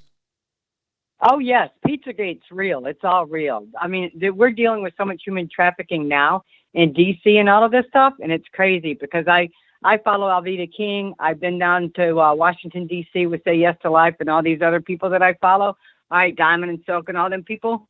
So the human trafficking is real. All of that stuff where there's pedophilia with these Congress people and all this stuff and all these rich people, that's all real stuff. And that's what we're fighting against. And that's what everybody just, that's not real. It's like, all over TV today, they kept saying how critical race theory was not real. It is not taught in schools. It is not taught in the educational system. This is white supremacy and Trump derangements and all of this stuff. So they're lying to us to our faces by saying it's not real. Jim Psaki and all of that stuff. And the child abuse is very real. They have the videos. They have the videos of the men going over there and doing things with boys. They've got them on video. So that is very real. And I was just thankful that Elon Musk is finally, somebody saying something. Alec Baldwin, that lady that he shot, watch where she was exposing child pedophilia in Hollywood. Nobody's talking about that, are they? Yeah, I've not really heard too much about that. Alec Baldwin's been in trouble with some of this other stuff, all this, Hollyweird, hashtag Hollyweird Pizzagate. It's all, was very popular back in the day, but, like the censorship does, they take it down. They don't want anyone to know. Right. Got you. But I just want to say a great thank you to everything that you're doing, and I'm very proud of you. If I was your mama, you'd be my favorite son. Thank you for that. I appreciate you. All right, now. Bye. All right. Shout out to her. Good call. Okay. I found this clip on the Twitters. I'm not really sure what's going on here. I'm gonna just watch it right quick. It's like just 1 minute. I'm not really sure what this is. It's about the Virginia governor's race. I think one of these people might be a little bit upset about the results on the left. Let's just see what's going on. Democrats, we have an issue. We've been having an issue. We've just ignored the issue. The issue of Joe Biden saying one thing over here, Joe Manchin over here, progressives over there, Bernie Sanders back here, all with different messaging. We've got progressives who are scaring the living you-know-what out of voters, and us just ignoring it. Acting like it's not causing a muck when it is. This guy ran on no policy. He ran on fear, and it worked.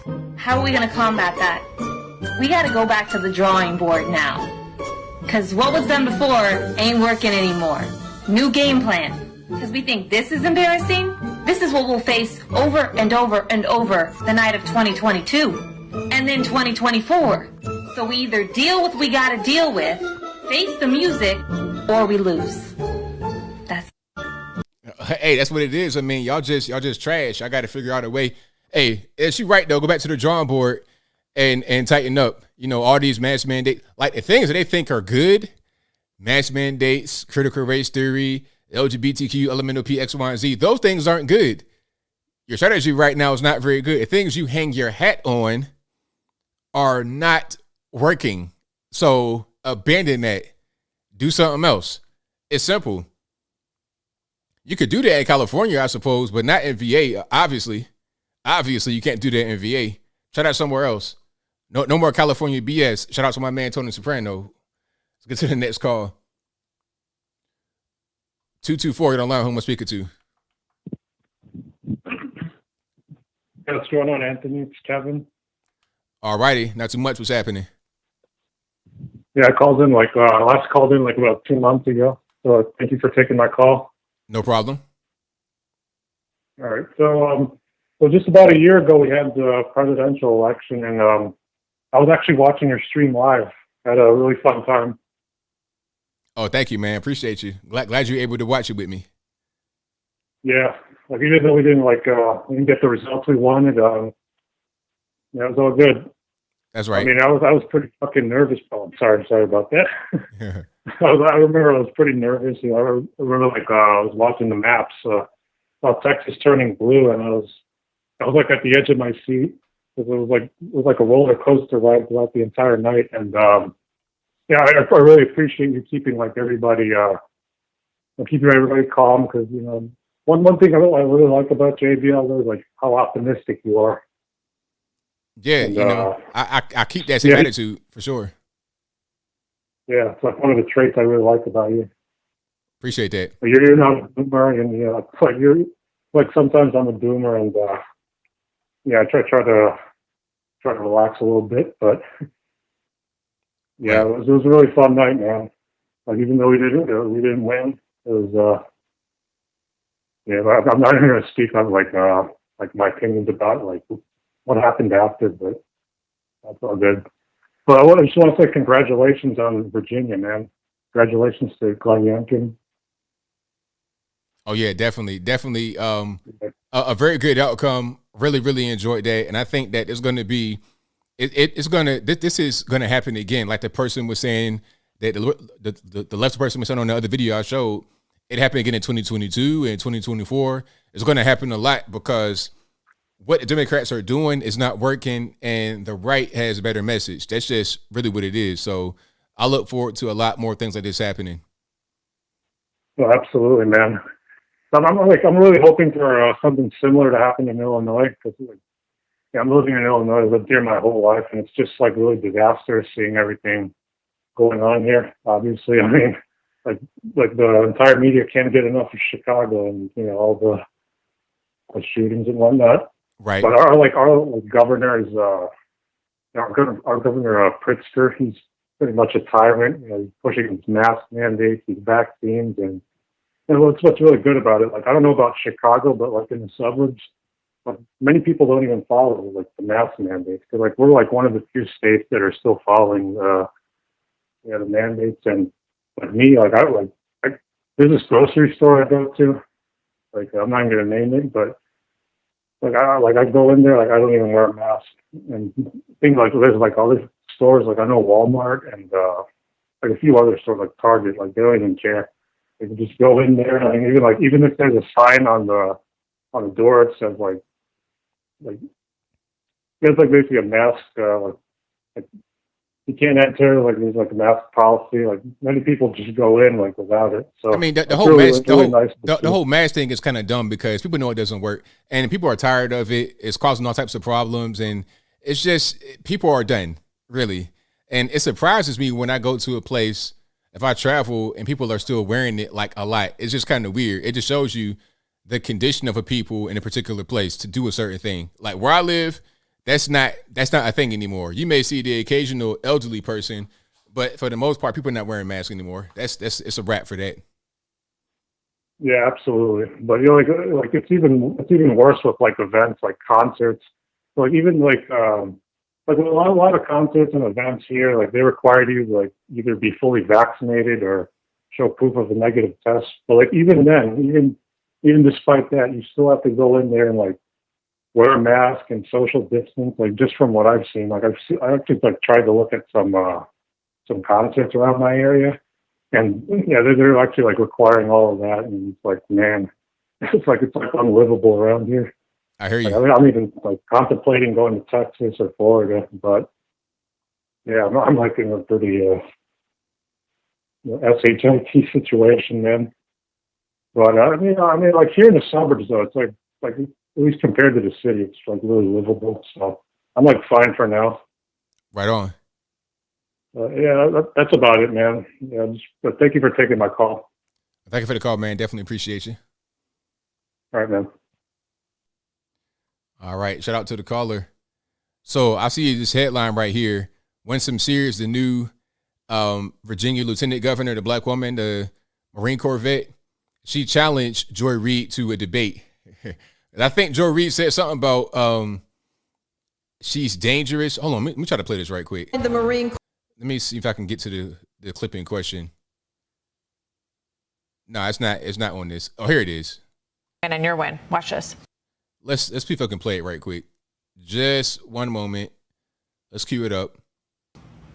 You have to be willing to vocalize that these Republicans are dangerous, that this isn't a party that's just another political party that disagrees with us on tax policy, that at this point, they're dangerous. They're dangerous to our national security because stoking that kind of soft white nationalism eventually leads to the hardcore stuff. Ew, first of all, and second of all, white nationalism. Meanwhile, you get Winsome Sears on the screen. It's like, okay, you're being accused of stoking white nationalism. Respond, black Jamaican lady that's now the Virginia Lieutenant Governor. Respond to that. You're a white nationalist. It's like, what are we even talking about? So weird. MSNBC, how can you watch that? You know what? When I was young and ignorant, I used to watch MS-13 DNC. And as I began to get more information and more knowledge, I could not stomach it. And now it's to the point where it's like watching a comedy routine that's not funny. You understand? You ever see somebody bomb on stage and you're cringing? That's what it's like watching MS-13 DNC. All right. But I'll move right along.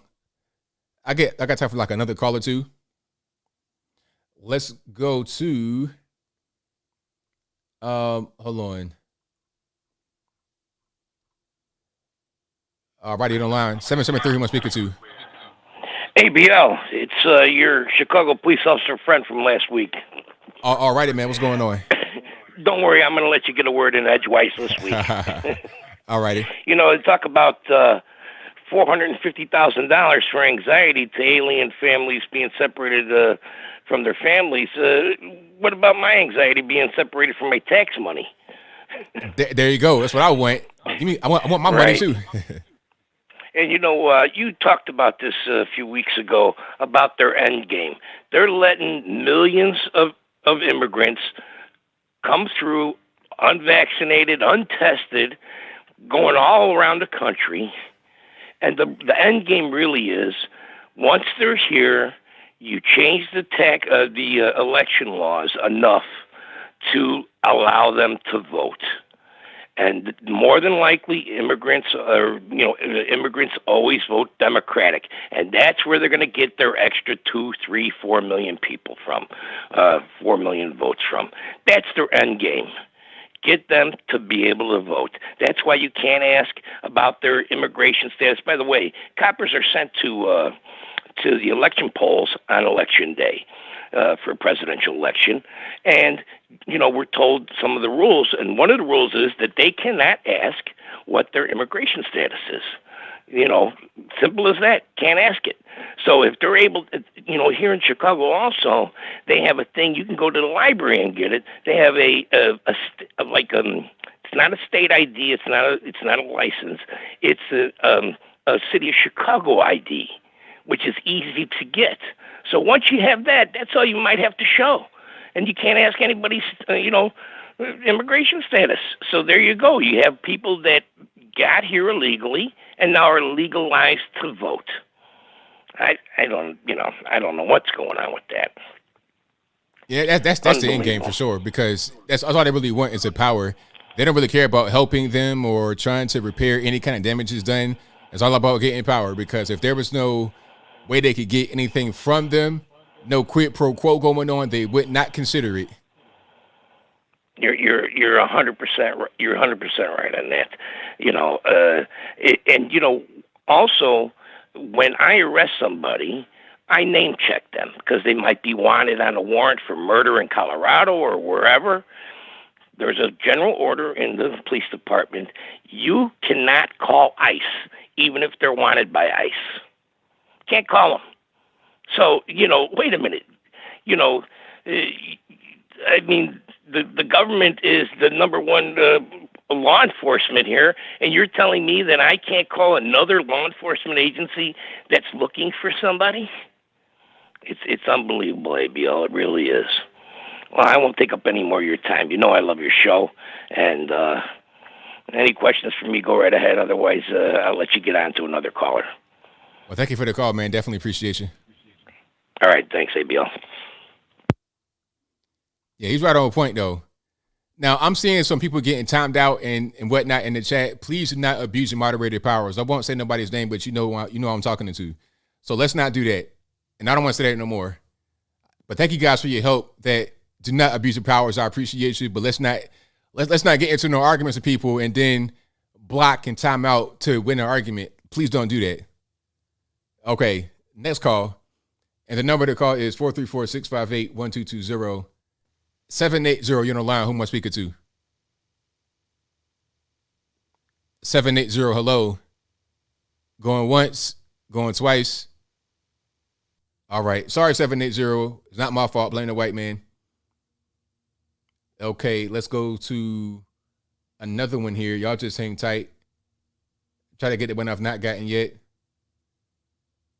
Okay, let's try 701. You're on the line. Who am I speaking to?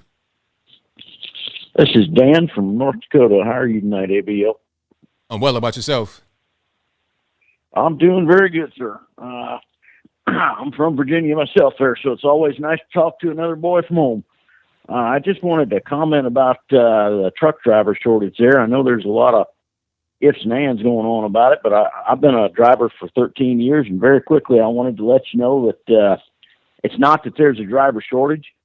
There's plenty of CDL holders out there. It's just the government has gone nuts on the regulations. And to give you a very quick example of that, I used to be able to pull into a truck stop, scale my load, fuel my truck, and park at the end of the evening. I would log in as on duty and do all that with one entry with some notes at the bottom. And even when we got our first electronic logs, I could do that with one entry. And that same process now requires 9 separate entries. Oh, my goodness. Wow. Some of them are automatic, but it doesn't matter. Those are legal entries. So, that's just one example. The companies have done nothing to back us up. They've got collective bargaining power through the ATA, American Trucking Association, and it seems like they would rather spend millions of dollars trying to plot on how to induce more younger and inexperienced drivers into the business than to do anything to help their experienced drivers. So that's a little bit of what you're looking at there. God bless you, sir. I think you do a good job, and I'll get off there. Thank you for the call. Appreciate it. I mean, that makes sense. It does make sense. It's just the way that things are going, it's causing problems for sure. Yeah, and the roads are crazy. And being in West Virginia and mountainous areas, I see some of you guys up on these mountains, man. It's rough. You go up on the runaway ramps. Yeah, I've seen the trucks on those, like hanging up on it. It's scary. Mom was driving one time to West Virginia, and I was in the car, and she got tired and ran up on one of those a little bit. I mean, it's no fun. And I see those on those mountains though. It could be, you got narrow roads, potholes, crazy, mountainous terrain, up and down. It's a mess. All right. But that'll be a wrap for the call. Thank you for being here yet again. Definitely appreciate you guys. You guys are the best audience anywhere on the internet. Shout out to all the mods doing a great job every day. I think it might have been one person that was acting up, but the rest of you guys are fantastic. Love y'all. Couldn't do it without y'all. Shout out to everybody that's been watching, that's been sharing, commenting, subscribing, super chatting, whatever it is. You guys are fantastic. Oh yeah, I-64 West Virginia, I don't even go that way. In the wintertime, I don't even go back to West Virginia. I totally avoid it. Like when you get to that first frost, like November, December, don't even just forget about it. You might as well fly to Jaeger and go about it that way. Fly to Jaeger and get around that way. You trying to drive I-64, 77 Turnpike? Oh no, forget about it. Going through Beckley when it's snowing, forget about it. You'll be for real upside down in your car. Runaway ramps, is that what they call it? Runaway ramps? Yeah. But yeah, we gotta go ahead and hold on. Atomic Tabasco says my nephew drives trucks in the Midwest. Okay. All right, but that'll be wrap again. You guys are fantastic. I got super chats to read right quick and then wrap it on up, put the bow clean on top. But yeah, shout out to everybody that drives trucks out there. Y'all be safe. Anybody that does delivery, anything like that on the road, be safe. Because these drivers, one thing about other drivers on the road, they can't drive at all. All up in your blind spot, all up on your bumper, not giving you room to really slow down and maneuver the way you got to maneuver. Anytime I see a truck on the road, I give them space. Or if I got to pass, I'll go ahead and pass them. I ain't going to try to be on your blind spot, hanging up on you. And I'm driving a Toyota Tundra anyway, so I'm not trying to compete. I'm just trying to go ahead and get past you or let you pass. I try to just give you that room you need to be able to do your job. All right. Now, let's go to the supers here. James says, you get the degree at the University of North Carolina at Charlotte in anti-racism. I can't do nothing with that. Thank you to Ryan for the try again game emoji. Thank you to Farno Faye who says, when you go on Indeed or LinkedIn to find a remote job, work from home, for CVS or Walgreens or Rite Aid, they require you to get the tax or the vax. Shaking my head. Ridiculous. Justin Pete Bob, you went to go vote, took the whole family. Well, hey, man, you're doing the right thing. Thank you for doing your part in it. And Justin Pete did go for Glenn Youngkin. That's a good sign. Because that's a bellwether city, Chesapeake. And usually the way they go is where the elections go. In a national election. Thank you to Elizabeth Hahn for your donation. Thank you to Lily J for your donation. Thank you to Ryan Turner for you're the number one emoji donation. Thank you to Jericho, my man, Jericho Green, who says VA all day, one state at a time. That's right. And he also says, let's go, Brandon. Let's go, Brandon. LGB. No T. Thank you to Cole Haterate, who says, in your opinion, why are black journalists like Don Lemon and Joy Reid content with hurting their own race more than actual white racists? Because they get paid to do it. They get paid to say stuff like that, and they partially believe it because they're ignorant. That's really what it is. You know, they get paid to say the white man's the worst thing in the world. Meanwhile, you got a whole white man at home in your bedroom with you. How does it make sense? Make that make sense. Thank you to Leo Mazzino, who says on the Kaepernick, don't you have the choice about that job? You are getting paid. Exactly. How are you going to compare the NFL to slavery when you cheerfully volunteer to be in the NFL? Thank you to hold on. I got a lot here. Kind of lost my place.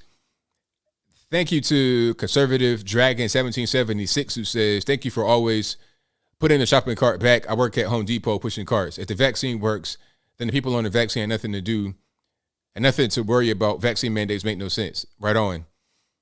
Thank you to Damian Ramey, who says, thank you, ABL and the caller. Congrats to Virginia. Sorry about New Jersey. Just retire. I'll just retire from the military to OKC where my kids can grow up safe. There you go. He also says the race card is played out. We're Americans. Yeah, the race card, that's so old school now. It's so old school. It's not new anymore.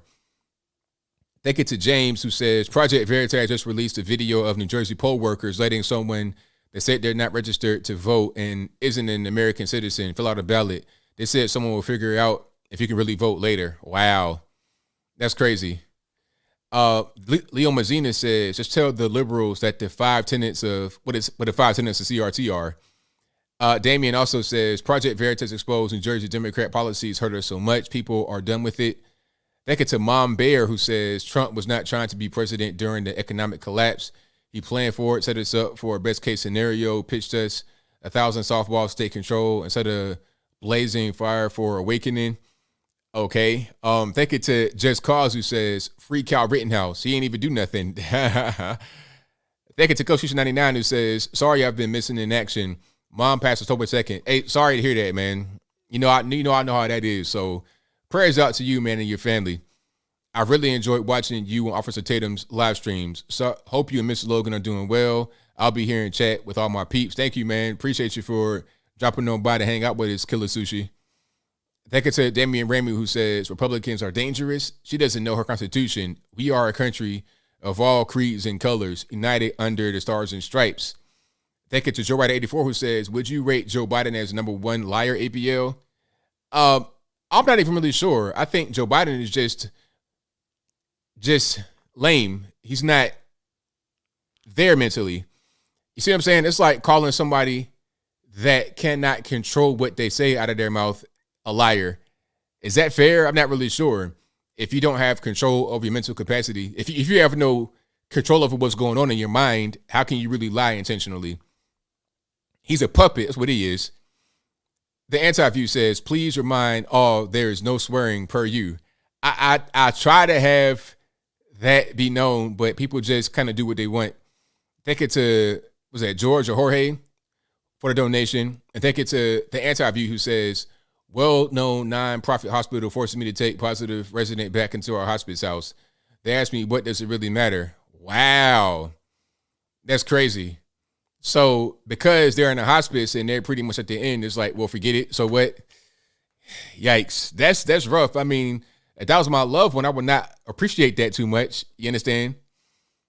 Crazy, crazy. But thank you all for being here. Yet again, you guys are the best audience anywhere on the internets. I'll be back tomorrow, actually. Tatum have another stream tomorrow. So I'll be on that stream at 9:30 Eastern time. And then I'll be back live again on Saturday on this channel. And of course, I put out pre-recorded video all throughout the week. Usually 2 a day if I got time. But that'll be a wrap. So until next time, y'all be safe. I'm out. And peace.